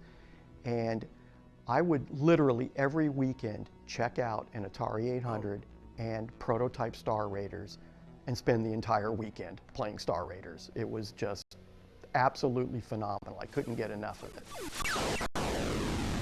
One of my favorite games in the 800. I really liked Star Raiders. I still play that today. I still bring up my Atari 800 and play that occasionally. Star Raiders was the killer app. Star Raiders was to the 800 what Halo was to the Xbox. It was the game. You really, pretty much everyone bought it with the system. It was the system seller. It was very well done. It had a lot of depth. It was easy. It had easy modes where people could get through it, and you could work up to the harder modes, and the harder modes just made things a little more difficult. They didn't penalize you for getting good at the game. So, what did I do with my 800? And I actually did buy an Atari 800 in the company store, and I paid full price for it, full employee price. Just getting back and I played Star Raiders because that's what you did on the Atari 800. There was a lot of great stuff about, storing recipes and doing this and learning things. And I did go through some of the learning things, but I played the living daylights out of Star Raiders, which was, I think, probably for a couple of years, the most phenomenal game you could play outside of an arcade.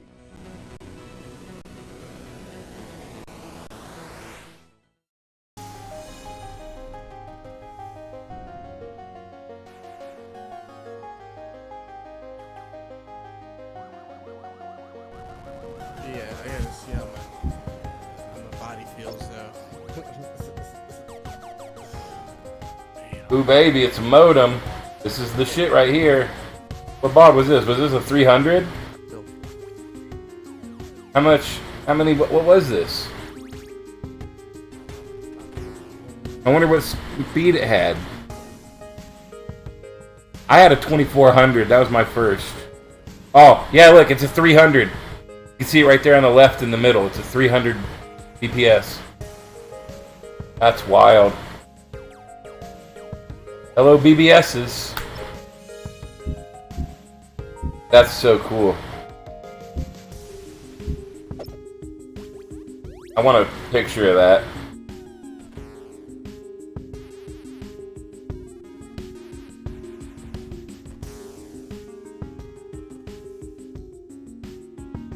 I'm gonna white out that text. I just want the modem. That's cool as shit.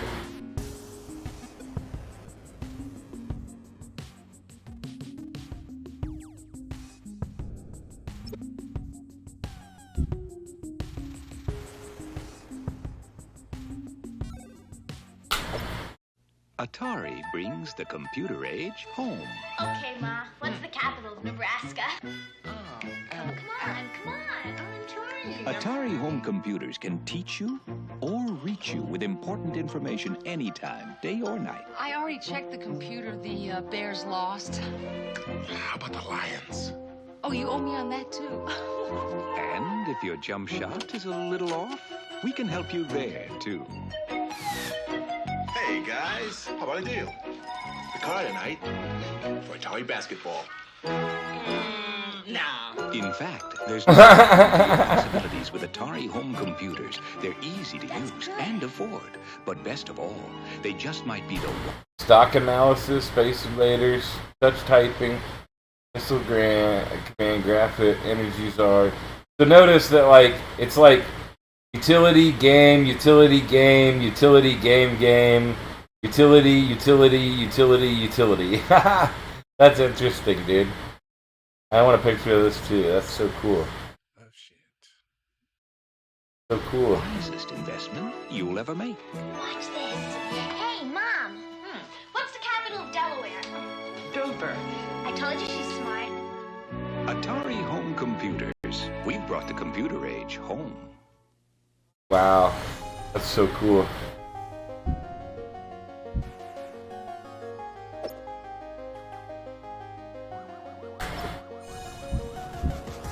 This is the year I was born, 1981. The dawn of PCs, 1981, baby. These families are learning about home computers. The family with the Atari home computer is learning Spanish, German, French, Italian. The other, No foreign languages. the Atari family is learning 3 programs teach us to program. the other. We've only one. And while the Atari family learns to play Centipede Star Raiders, and soon, E.T. the other learned We made a mistake. over 1,000 programs featuring the world's most popular games. But sorry, only with Atari. Nice, dude. That's a killer fucking commercial, bro. They crushed it. That was dope.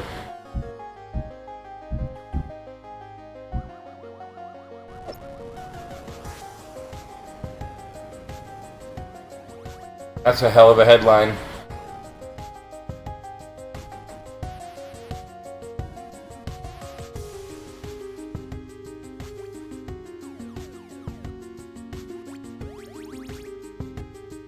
That's cool.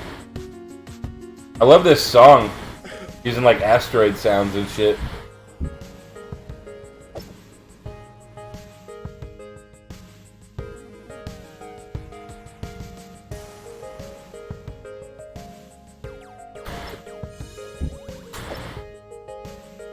Yeah, that's what my cousin had an 800, not the XL though.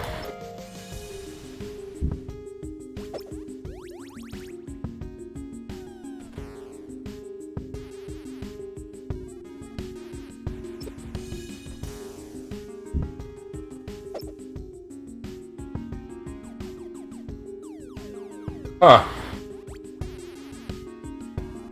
What an ad. It literally just shows you what all the other systems can't do. Oh, that's funny. Dude, their marketing was on point.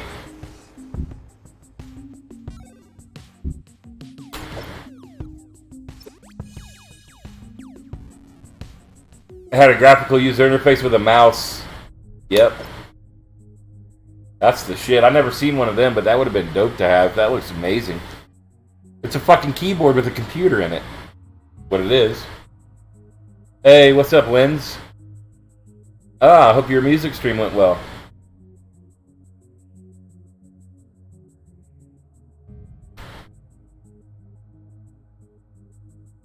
Here, let me fix something. I don't know why I didn't do this earlier. You guys should have a presence. Give me one moment and I'll get y'all situated.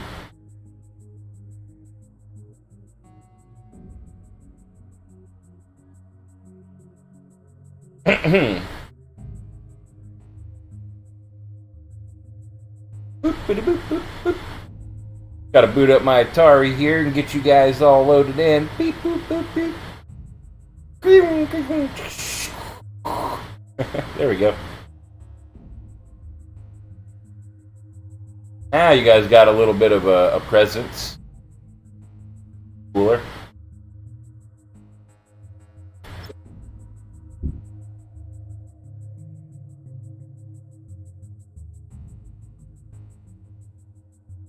Under $200? Wow. I wish I could get one of those now. It probably cost $2,000 because there ain't that fucking many of them.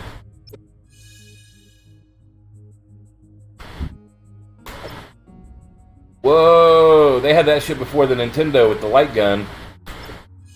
Actually, that's after. Nintendo came out with the light gun in like '84.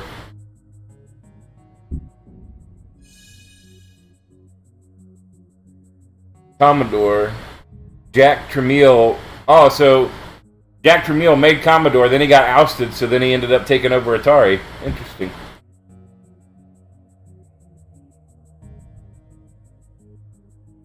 An Atari PC. No shit. I never knew Atari made a personal computer. Look at that. They made a bunch. A megabyte of RAM? Holy shit.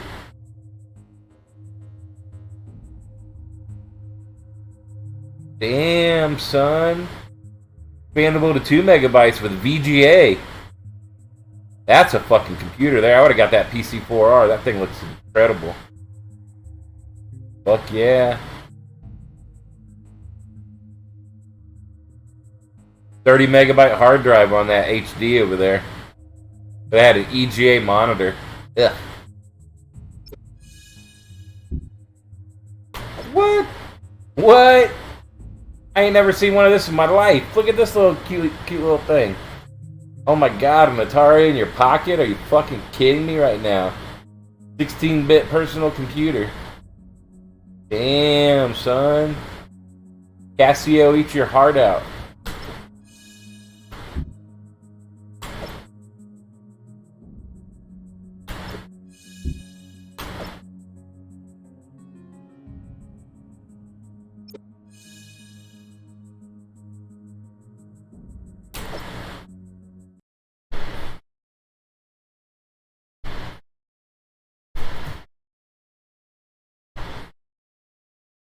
Fuck is this shit?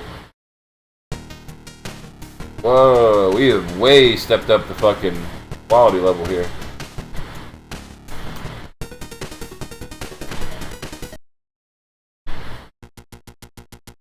The fuck? Oh shit.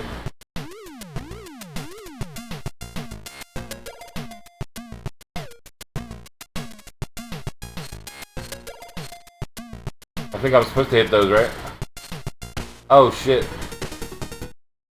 Fuck that up. See how good we are here.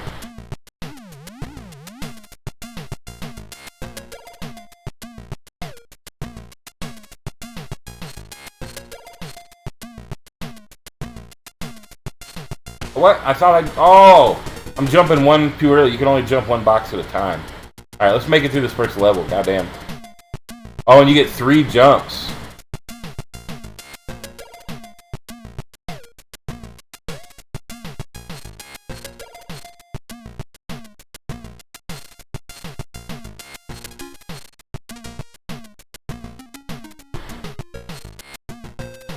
The fuck is this shit?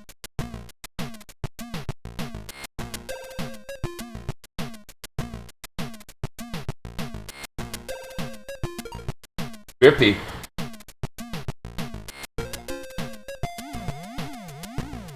Ah, they thought they got me. Let's go, motherfucker.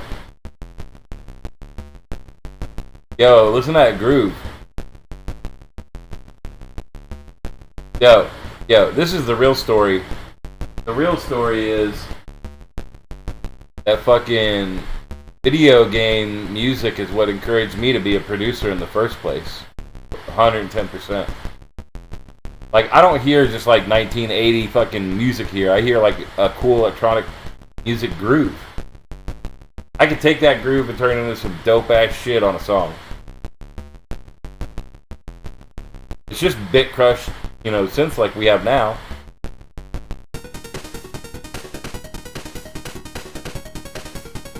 Now it's like hardcore European breakbeat.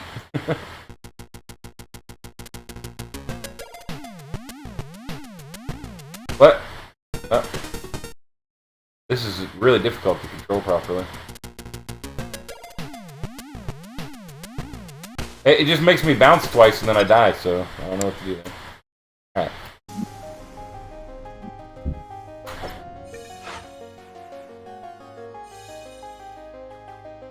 Oh. Where the fuck is karate?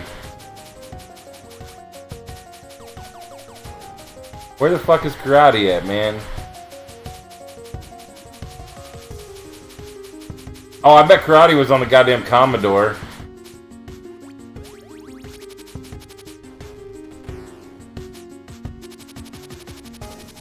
It was. Aw.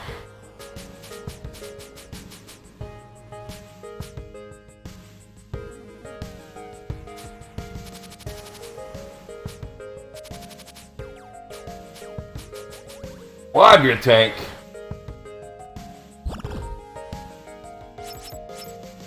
All right, we're at the last section. We might as well finish this off before we go to do some music. Got the last section here.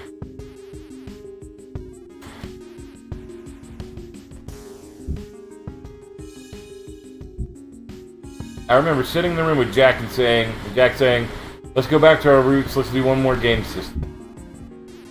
The Lynx.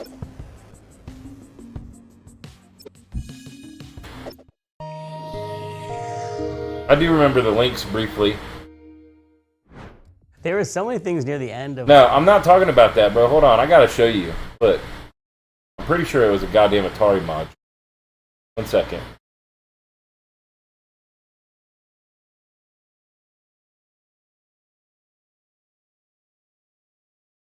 Moment.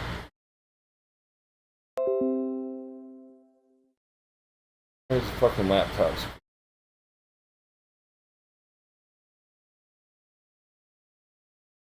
YouTube. I have a YouTube. Hold on, I got a YouTube fucking thing. Where is it? Oh, there. That should be fine.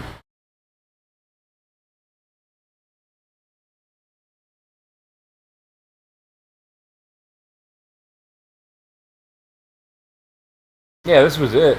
International karate for the Atari XL, XE, or even in 1986. This was it.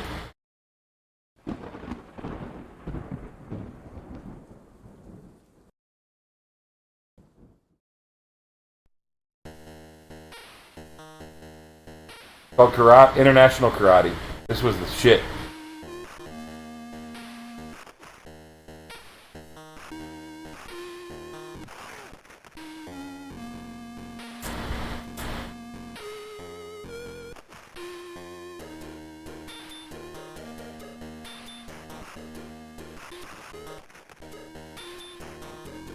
This game was the shit. It still is. Look, their map is in motherfucking Sydney. That's awesome.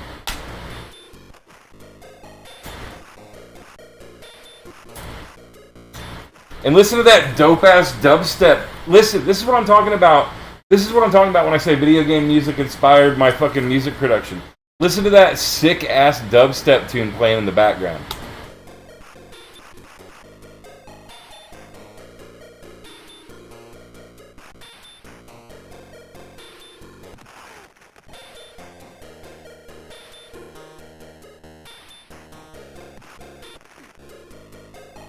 That is a sick-ass dub tune, like an Eastern dub tune in the background. It's fucking nasty.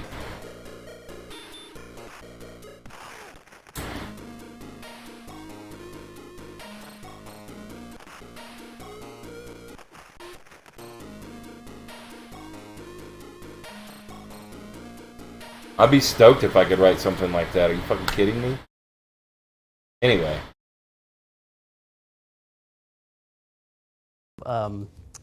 My early days with Atari that I wished, like everything we felt was underappreciated. Like I bought a Lynx and I was trying to find people to play the Lynx with me and everyone else had a Game Boy and I was like, you guys, Todd Slime Wars, let's go play Warbirds, come on. And the Lynx was totally Sam's baby. He loved the notion of the hardware, and Sam, man, he loved the Lynx into the ground. Right, against all odds. $79.99. Successful, we. $79.99. Holy shit! You can't get a coffee for $79.99 anymore. God damn.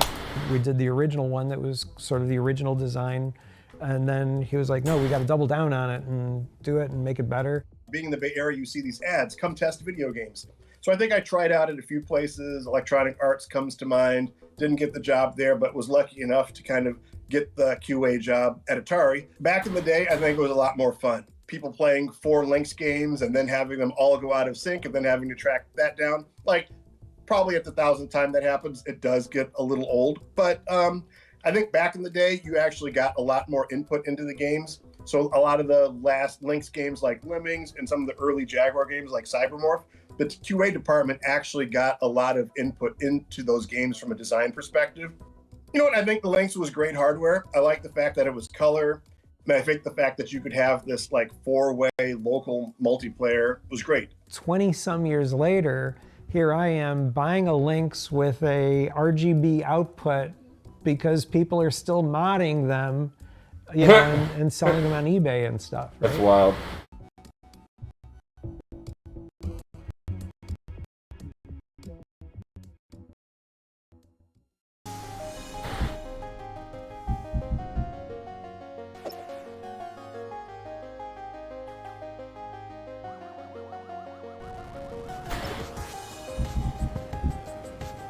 Ninja Golf.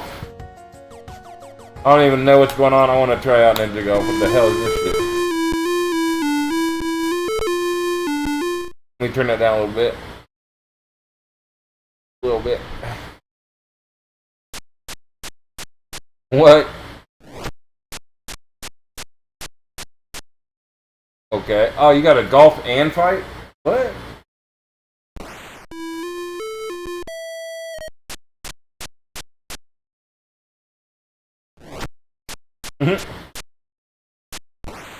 Oh, get fucked.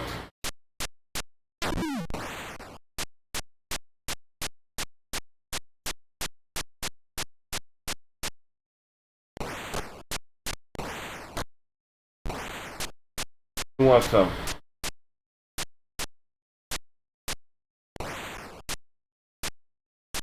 I like golf.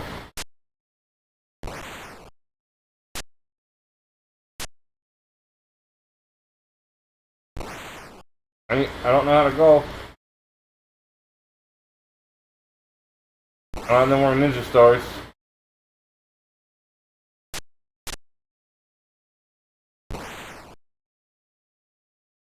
Motherfuckers. Alright. Good enough. I get the idea. Hiya! Oh, yeah! Hiya! He's missing a tooth. Come on, man. Why's he gotta be wearing a skull and more to dribble? Why is there a knife in the picture? Jesus.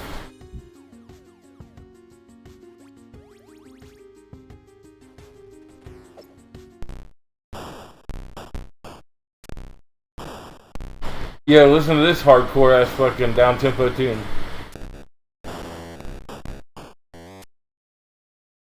Oh, where'd the song go? I wanted the song, that was dope.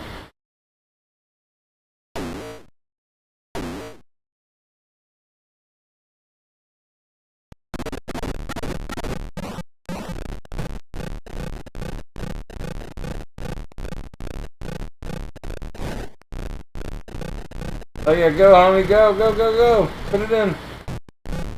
There we go. I'm about to jack this dude. Put it in, baby. Oh, come on, come on. I'm just gonna crush these guys.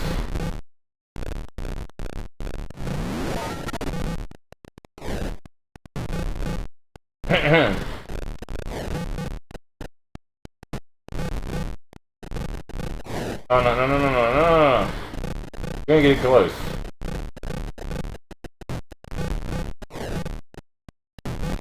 Come on, boys. What the fuck? I can't get to him. Oh, you ain't...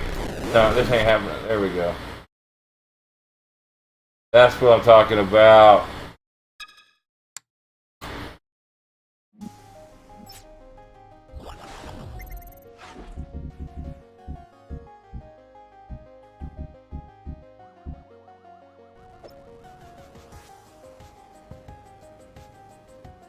Yeah, it was way better than the Game Boy, to be honest.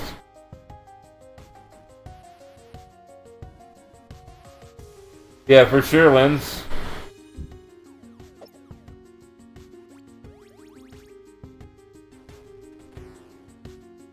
Three, 2, 1, edge! Woo! Notice how it only has 2 controller outputs now instead of 4. Sad. Holy shit. What a monstrosity. Why?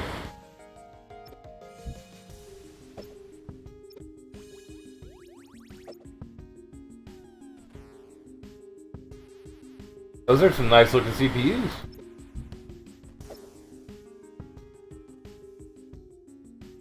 He looks so excited. Wait. Who's on the wall?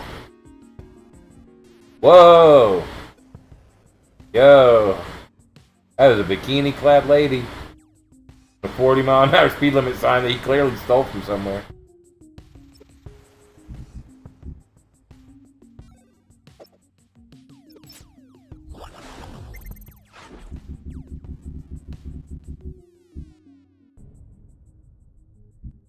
Kind of like a precursor to Star Fox, it seems like.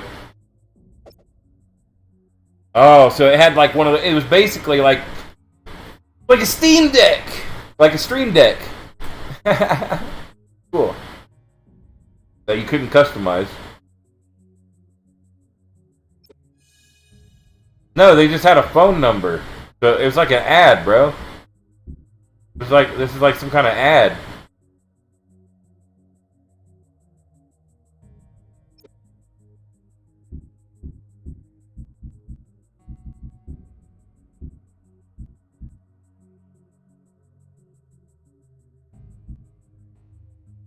Oh, so you would change the overlay. The game, you would... Oh, now I get it. So the keypad down there with the buttons, you would change the overlay with the game, and that way you knew what all your functions were. I see. That's kind of cool. They do that with hardware synths now. You buy hardware synths, and they have these like plastic overlays that you can put, like where... Like that have all, like your... It's basically like a little overlay so you can set up your presets and really dial in your... instruments that you've designed real quickly. It's kind of cool. Dino Dudes. Malibu Bikini Volleyball.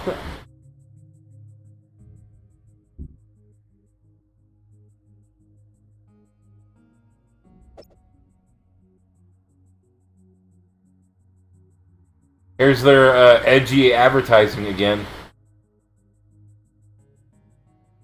Huh. Lynx has 4,000 colors. Game Boy has 2.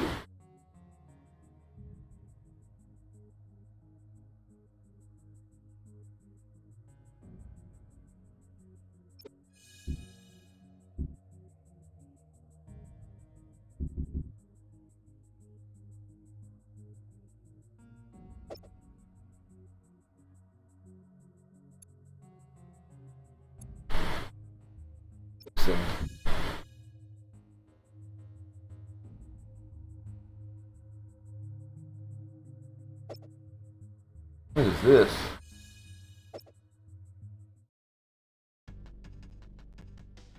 Yo, that looks cool as shit.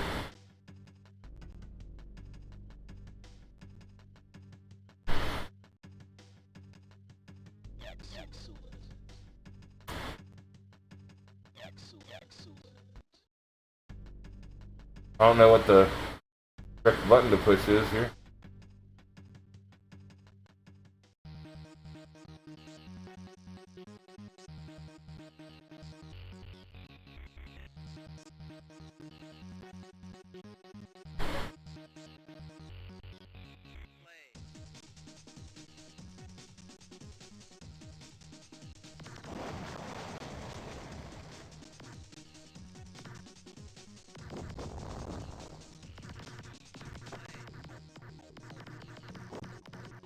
Got him.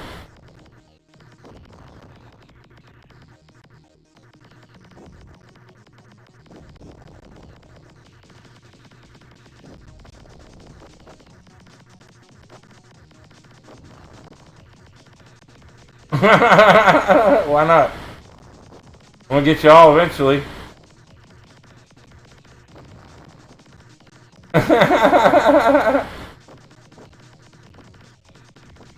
I feel like I'm hacking right now.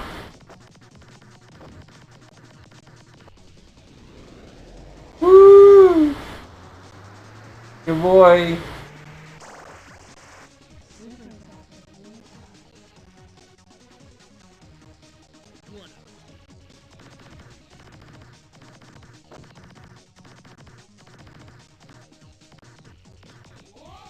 Oh, you have to kill them before they get to the back. I see.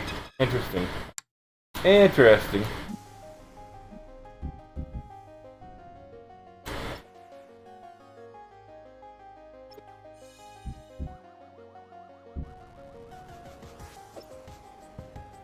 $159.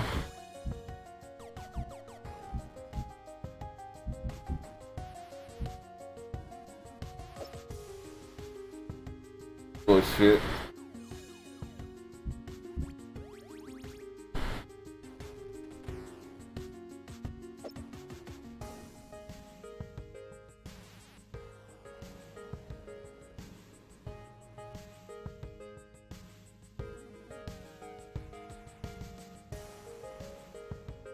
Can you guys see the elephant?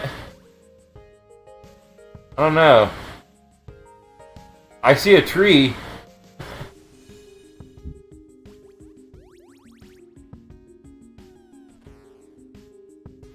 Yeah, I like the idea of how they presented everything, Lens. This is really fun. The Atari 50 game. We're playing a game that has 100 games in it. This is the Atari. This game's called Atari 50. Has digital artifacts like this. It's got interviews. It's got games. It's really cool.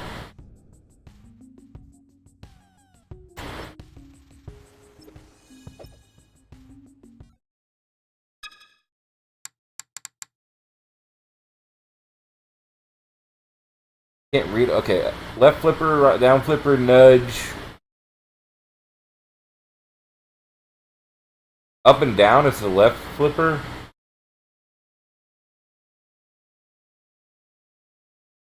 Where's the right flipper? The fuck? Oh, right flipper. Right, left flipper, left. Start game, right control. And shifts are nudges. A C is a center nudge. Space is launch the ball. Alright, that seems pretty good. Go.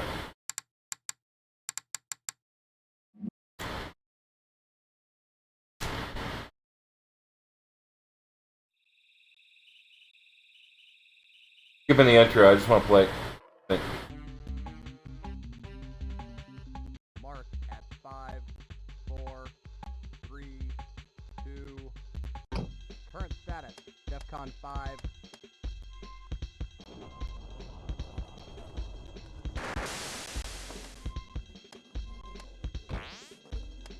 Motherfucker. What? The other... I knew it. The other flipper doesn't work. The other flipper... There's no right flipper button. The fuck is that shit?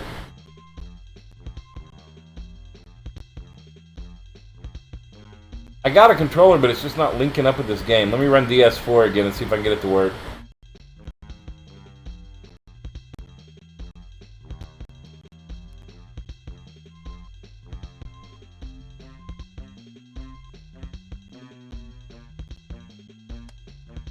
I don't have a right flipper button.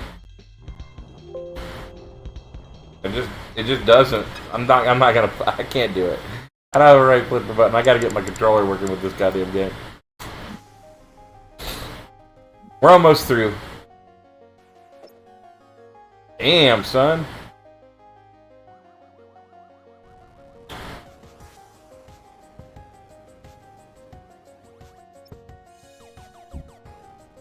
Missile Command 3D, holy shit. What? 1995. 95. Lens, 1995.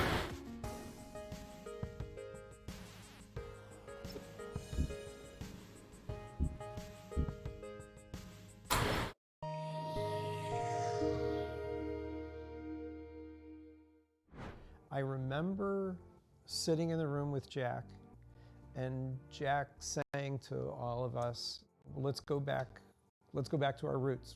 Let's do at least one more game system. The controller is quirky. The industrial design of both the CD and the main unit are quirky.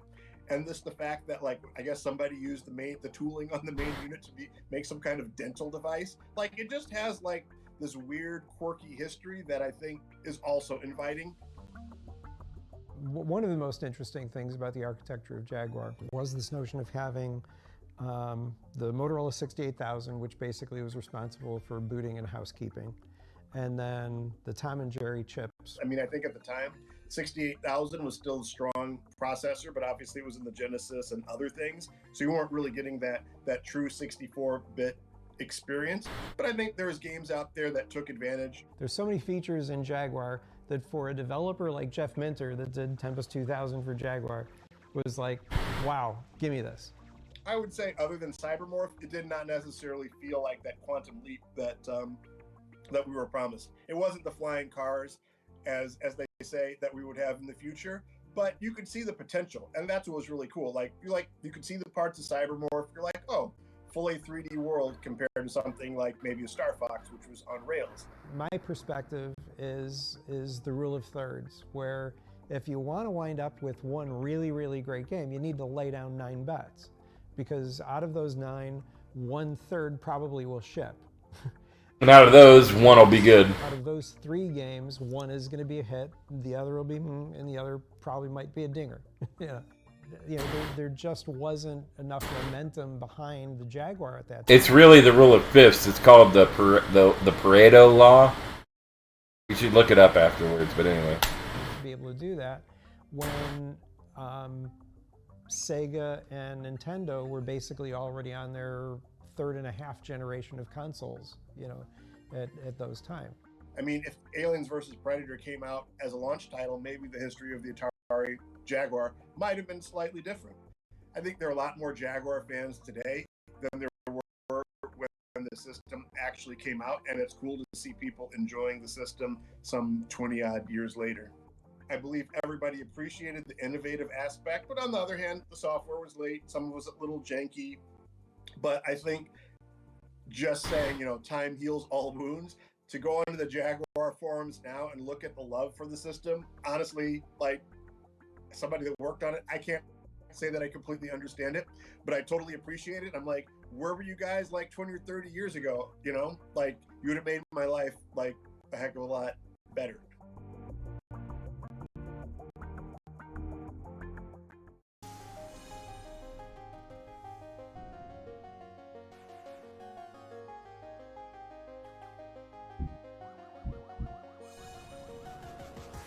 And in 1996, they had 100,000 in inventory, and they'd only sell 125,000. That's not good for a console system. Yep, Hasbro bought them. You know what else Hasbro owns? Wizards of the Coast. You want to know something else?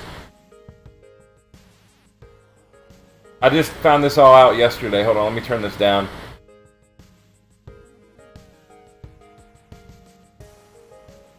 So everybody knows about Hasbro, but did you know that Hasbro acquired Wizards of the Coast?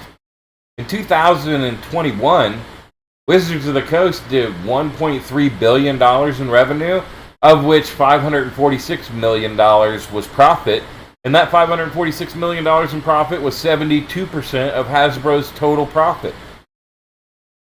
Ain't that some shit? Hasbro owns a fuckload of stuff too, by the way. Also,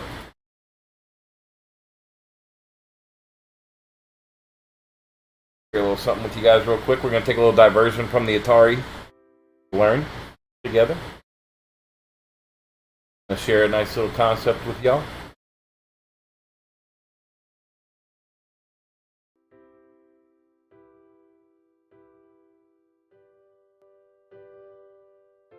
Have you ever been interested in becoming more productive or managing your time better? Then you've most likely come across the Pareto principle before, also known as the 80-20 rule. If you've never heard of it, then you'll learn more about it in this video.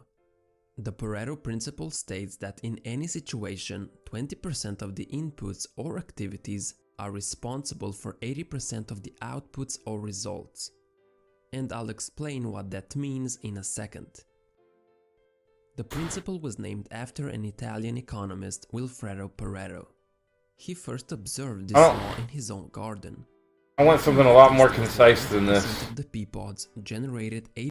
We need something much more concise than this. Plus, my browser is just not responding right now. Alright, let's finish this up so I can do some music.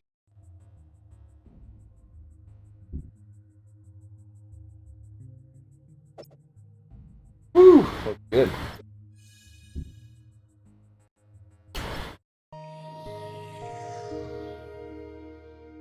Yo, what's up, Coolborn? I feel the best Atari games ever made have been made in the last 5 years. Like, I think the homebrew scene is incredible. People have figured out, and it's unfair to compare because the original people had like 5 weeks to make, you know, ET or whatever. And now people can take, it's like a hobby. You can take as long as you want. And you have access to like special chips and stuff. But still, they're still working. Eventually, making carts that you plug into your original Atari 2600 and they run, and they're super fun. We saw it evolving, and there was a lot of nostalgia involved for that to happen. We loved this particular game system, and it's a great intellectual challenge. In 2009, I was given a talk in Philadelphia, just talking about the game business and my experience there. And after the talk, somebody came up to me and they said, "Hey, I just saw this cool book just came out called Racing the Beam. And it's about programming the 2600. And since you mentioned that you worked on the 800, I thought you might be interested in this book." And I'm like, it does sound really interesting. Back in the old days, you know what? I did learn 6502. You know what's cool is like this isn't content that you go over and get on YouTube. You know, this is from the game that I'm playing, Atari 50. So, kind of interesting in that like most media is just easily accessible. This is actually inside this game that you purchased. It's like deep insights that you're not going to get somewhere else. It's really cool. Assembly language, and so I've been messing around and making some of my own Atari games. I'm not ready to make Psychonauts on the Atari yet, but someday I'm going to make Psychonauts on the Atari 2600. Not announcing that yet, but don't tell anyone. But. What is the point of going back to work on one of these old machines anyway? I mean, to me, the point is I want to know what it was like to be, you know, Todd Fryer, you know, and who was, you know, told he has 3 months to write Pac-Man on this terrible machine. And am I a man enough, you know, programmer to be able to do that? You know, Pac-Man was actually technically quite solid. It's fun to program for. So, for those of you who got here a little late in the stream, because I think Gnome was the only person here with me earlier, that guy that you just saw, this guy, he's the coolest guy in this whole story. He was from the early days in Atari, and then he just made a lot of the dopest shit that came out ever. And when they was talking about earlier, they had a little section called Drugs at Atari, and everybody else was kind of like, I smoked a little pot, or no, I didn't do drugs. This guy's like, you know, yeah, I'd get to the office and I had a joint and a little coke and some psilocybin mushrooms and then, you know, and then I was like, oh yeah, and I had this idea and I wrote it all down and that's what we shipped. He's so fucking cool, man. It's fun to program for the 2600 because it's unique. It's, you know, 128 bytes, not K, but like bytes of memory. Like, it's so limited that it helps you edit, you know, and so you can't do everything. You awesome. Can't experience and then implement it on the Atari. You have to go the other way around. Like, how many blocks can I move on the screen? Like, how can I turn that into a fun game? It was very, very hard to squeeze a 128 level game with a, you know, title screen and a boss encounter and all that into 4K of ROM, because that's one of the limitations on the 2600. If you're going to live within the original constraints. And so I learned a ton about the 2600 along the way. I had a lot of fun. It was a lot of hard work, and I'm proud of the way it turned out. I think of the homebrew as the hobbyist who wants to see if he can do it, and he makes a game and he makes a few for friends. That has evolved into some actual publishers making Atari 2600 games that are out there. But there was a guy came on there the other day, and he's like, I just want to say this is the most supportive technical community I have ever been part of. It is an amazing community and very welcoming to new people. So I would encourage people to do that.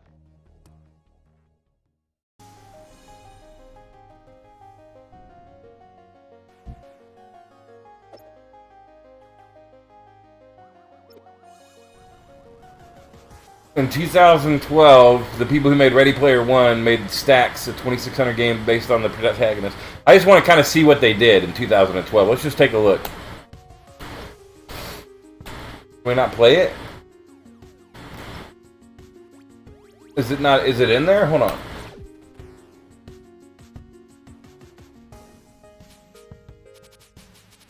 It's not actually in there, I don't think. Damn. Wait. No, it's not. That sucks. I wanted to play it.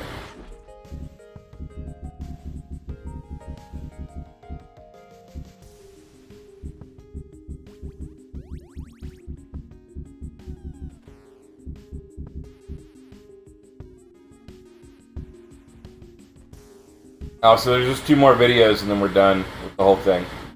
Alright, well, let's just enjoy it before we go to music.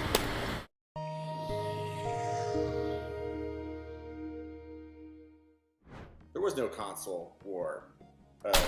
Can we just stop for a second and appreciate that this man has a motherfucking DeLorean that's kitted out like Back to the Future? In the beginning. There was, you know... And a fucking Ghostbusters fucking backpack up on the fucking Ecto 1. He's got a motherfucking Ghostbusters backpack. He's got a goddamn DeLorean from... Oh my god, man. He should just have a flux capacitor up on the wall. I mean, what the hell are you doing, bro? In the beginning, there was only Atari. And the children looked upon it and saw that it was good and bought Atari and then asked for Atari games for every Christmas and birthday. The Easter eggs, finding the Easter eggs in Howard's game and Warren's game, you know, those were huge moments for me in my childhood and my favorite early gaming experiences, and especially finding that room and adventure. You know, that path that everybody, whoever found the Easter egg, follows those clues, and then discovers this, you know, this secret room, this message hidden by the creator of the game, who I didn't even know who he was. And here's his name, and a whole secret room, you know, that most kids who play this game never found. I found this secret place left by the creator, you know, with a message for me. It was profound, and the first time that it ever happened in a video game.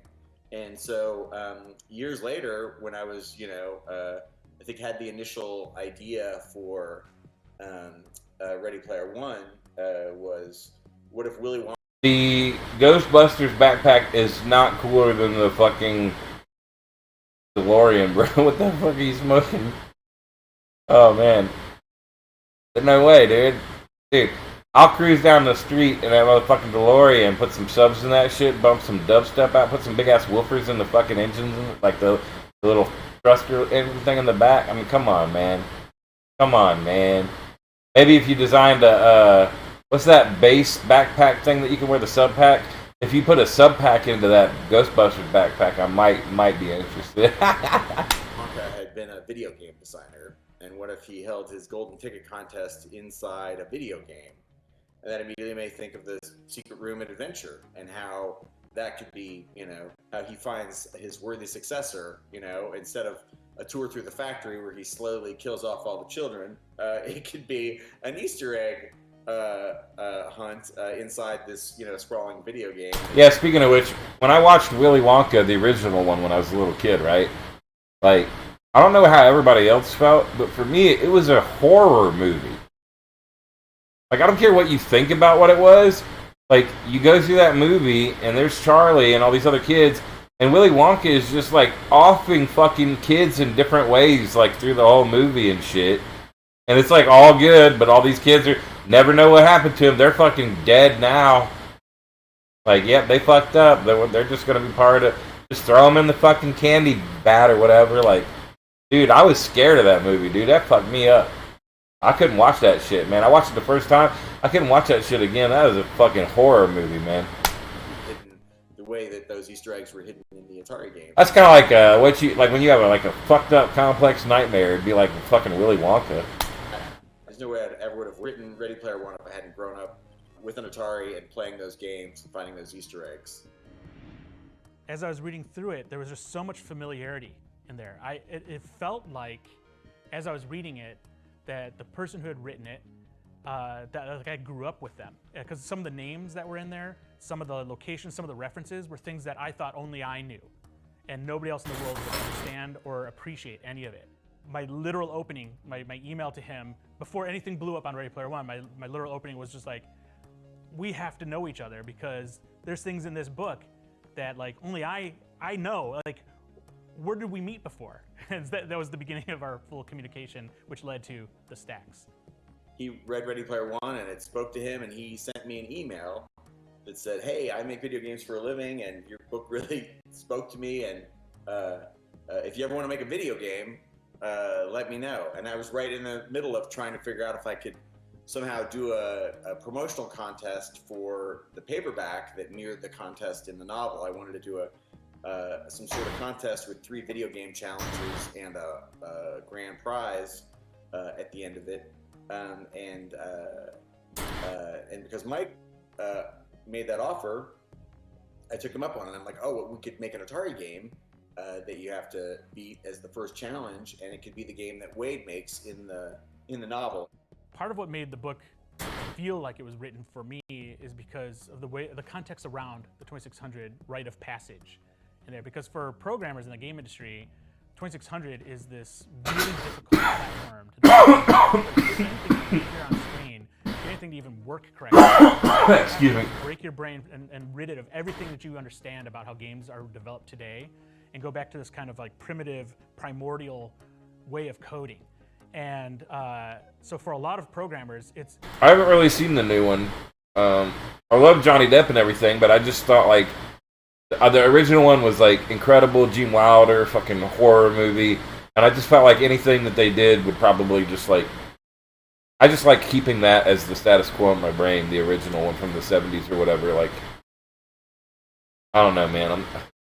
I love everything, but I just didn't want to fuck that up. You know, I saw the way that they fucked up shit like Total Recall and Planet of the Apes and shit, and I just wanted to keep the old one in my head, you know? It is a rite of passage. If you can do that, you can... I've seen pictures of him. He looks cool as... He looks cool as Willy Wonka.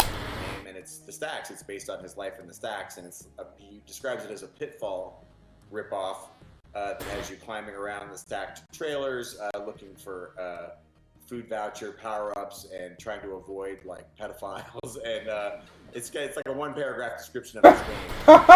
What the fuck? I sent it to Mike, and he's like, "Oh hell yeah!"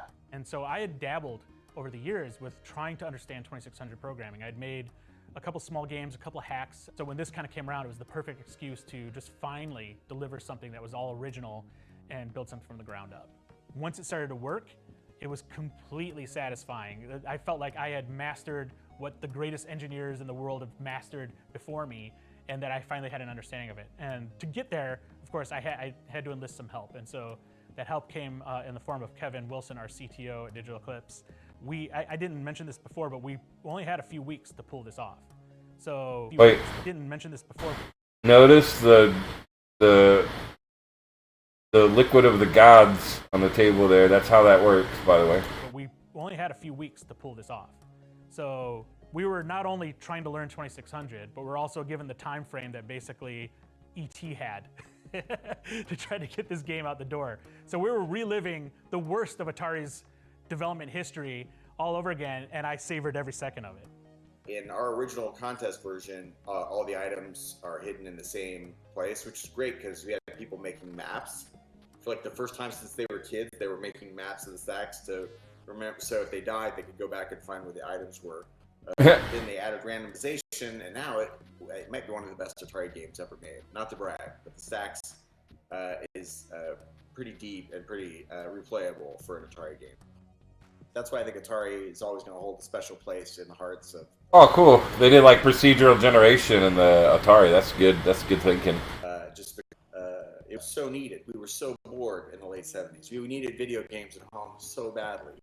The fact that other better consoles came later is because they saw the giant cultural and economic behemoth that Atari immediately became. Atari created the video game industry. Yo, that 4-player Pong breakout thing is fucking sick. Since then is, kind of building on what Atari created.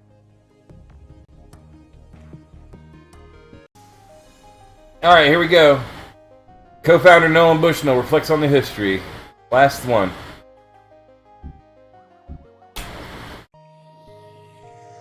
The last one, y'all. When we started, video games were almost considered to be a bastardization of this wonderful technology. Why are you using it for fun when you could be creating missiles? I think we stood for innovation, and also we were the genesis story of the video game, which is kind of important. So I think you always have a hallowed position. We were the genesis of video games, which is kind of important. Yeah. When you're the first. Yeah. When we chose the Fuji logo, I wanted to be an upward swoosh.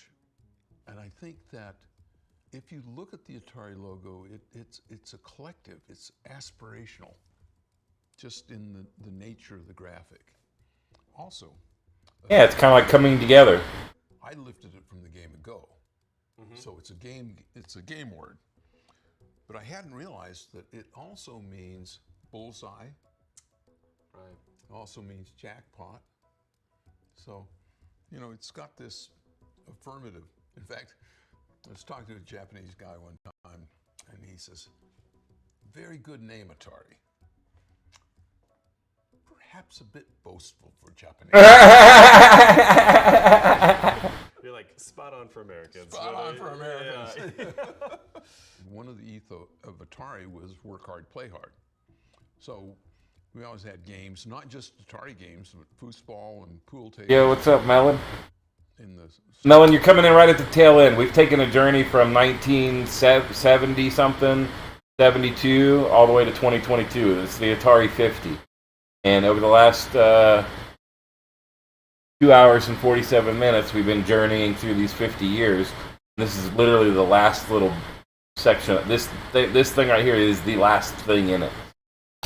What have you? It's a game on Steam you can get. It has like 100 games in it or something. And like as you go through the timeline, you can kind of you'll see. Check it out sometime. Really dope. What that said was, we don't care when you come to work. If you come to work, get your job done, we're okay. We're all adults here. And we don't care how you come to work. You want to wear tennis shorts and blue jeans? Do you want to wear a tuxedo? We don't care.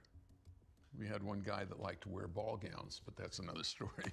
Tell some stories, though, about how that's funny. I mess with the people who copied me. Don't fuck with Phil. Phil's got a pretty dress. Okay. Atari started by building games that you could do in a garage shop. You know, so anybody that had a garage shop could copy us. And so of the 150,000 estimated Pong games that were created, Atari only shipped 30,000 of our market. Right. No shit. You know, and so as we innovated, people would start copying us. I thought, I'm going to get them. Our semiconductor suppliers, we were a kind of a big deal in semiconductor. They were selling a lot to the military and that sort of thing, but they'd sell 20 or 100, thousands. Right. And had them mismark the chips. So that we had that you guys were using. That we were using. So if somebody tried to reverse engineer. So if they reversed engineer and just bought off the shelf those same numbers, they'd populate the board and they wouldn't work. Did you ever hear of anybody doing that? Oh yeah. That's awesome. Yo, that's fucking brilliant. That's fucking awesome. Wow. That'd be like me just renaming all my songs, so that way when people try to play my songs, they just play a bunch of fucking polka.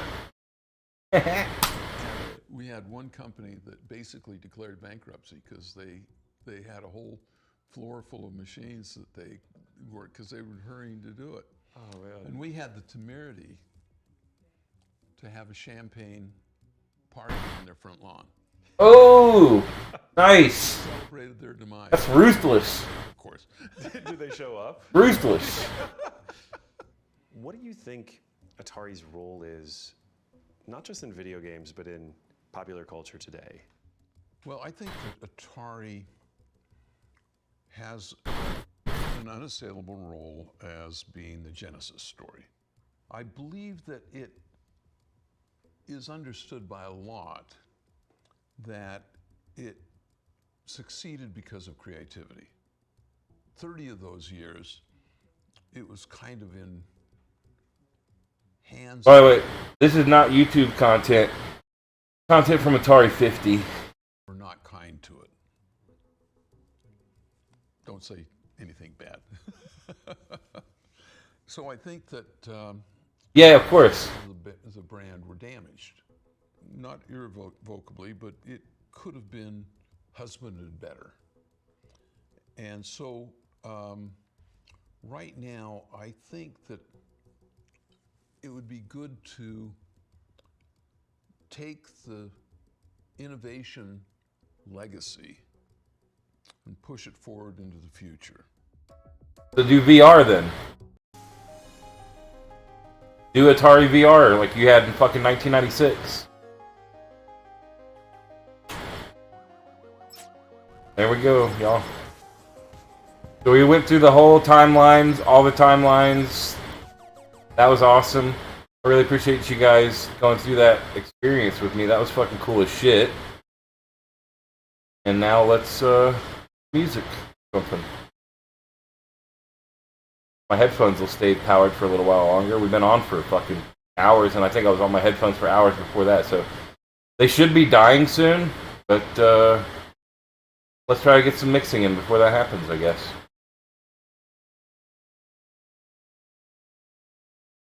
Thank you for fucking taking that journey with me, everybody. That was fun.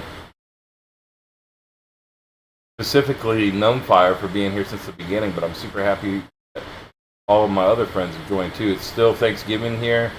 You know, it goes without saying that y'all are my family, and I'm incredibly grateful for all the time and energy that we put together into bringing positive vibes to each other. I definitely want to shout out my boy Gnome again.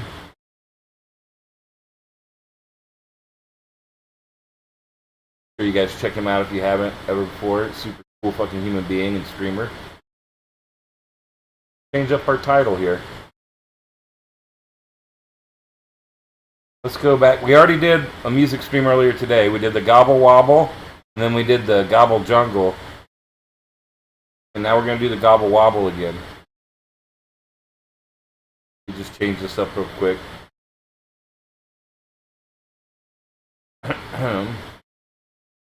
Moment.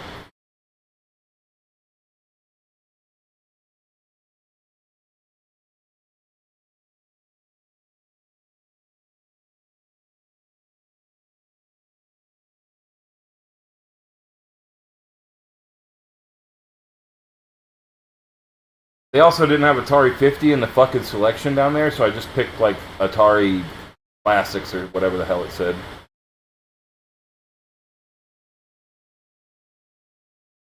Thanks, Gnome. I appreciate you, brother. I'm glad. Glad that I bring some... I see you lurking me all the fucking time, bro. And I'm glad that, you know, for what it's worth, man, whenever I'm on, you know, if what I do brings you some enjoyment, some... If I provoke you to have a good time or think or,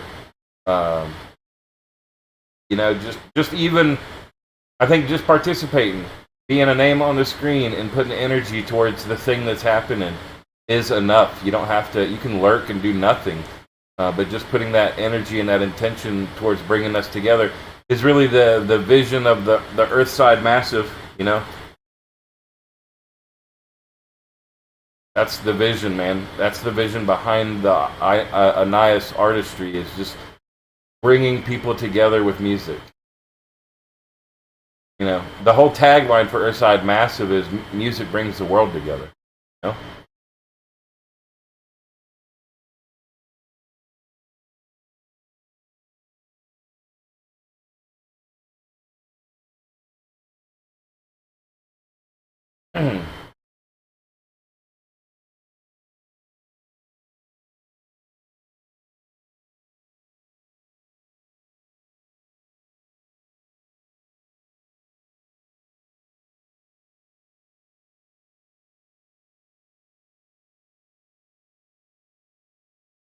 Let me get my controller plugged in here real quick.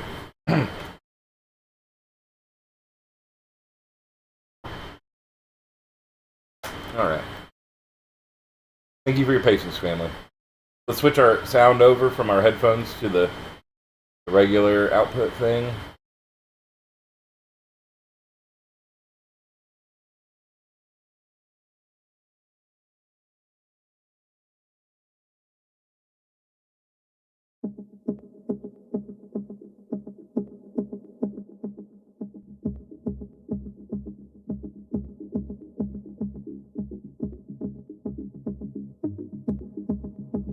Actually, you know what?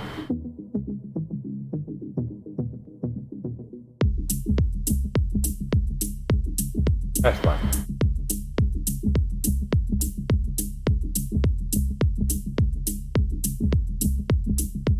So, y'all know I normally play drum and bass and deep dubstep.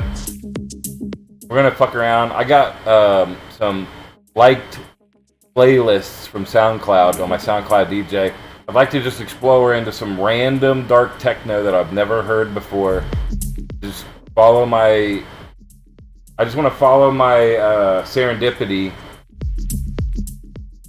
and hopefully some good sounds will come out for all of us. We'll see.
I think my headphones are gonna die soon.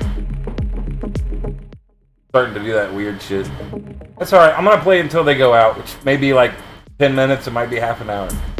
We've already done music stream earlier today, so this is just a little bit of bonus here at the end of the day, y'all. Maybe I'll just play... Maybe I should do that thing that Experiment does, where he just plays a bunch of music that he really likes. I don't really have a subscription to anything that let me just pull up anything that I like, so... Maybe I can just share with you guys some stuff that I enjoy, not even necessarily like DJ mixed. We'll see. Whatever it's gonna be, it'll be good vibes.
Pack that bowl, brother.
So don't compare me to whack shit.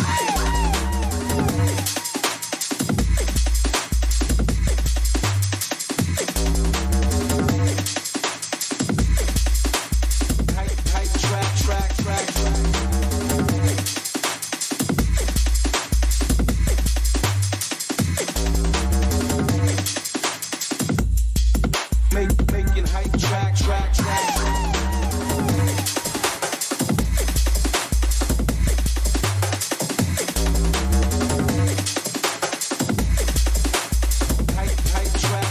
Yo, this song is dope as hell.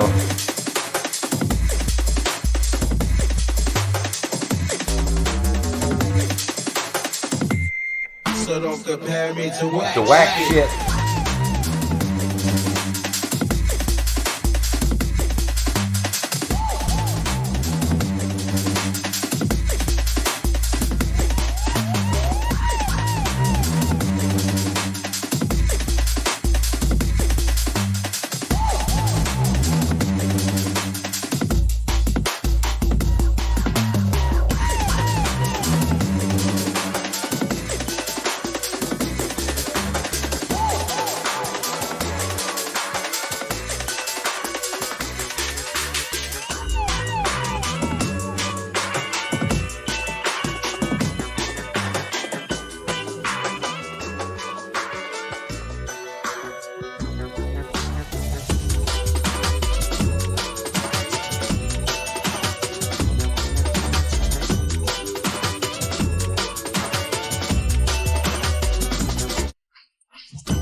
Alright, y'all, my headphones are going out. This is the last one.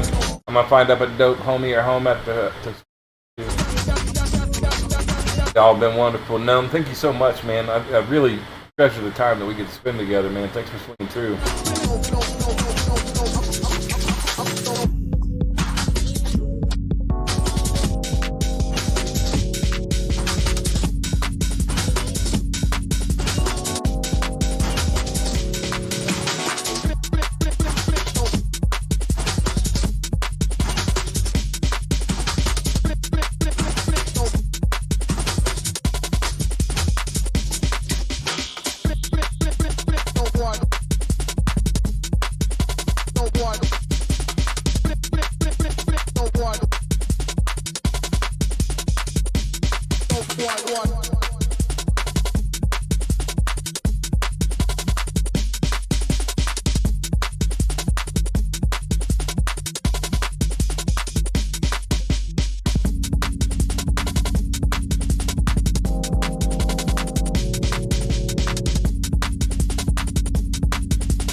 Yeah, I don't know them, but I'll definitely hit them up.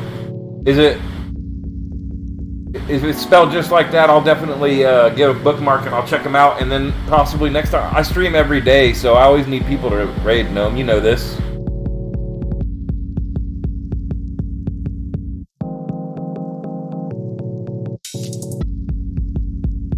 Let me see here.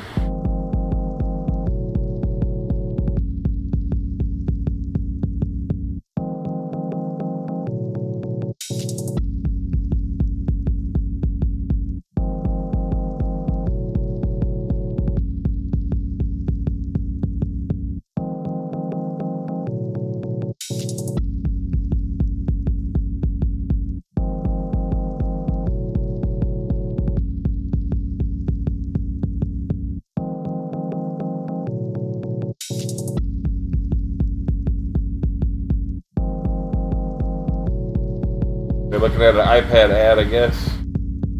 Maybe it is an ad, I'm not sure.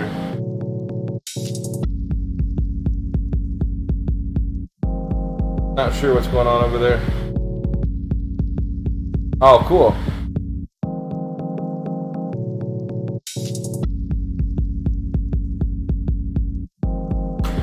Alright, family. We're heading over into the Dayquil. I guess it's probably just me and you now, Gnome. Everybody bounced on us when I said I was finishing up. God damn, son. I thought we had everybody here. They're all gone.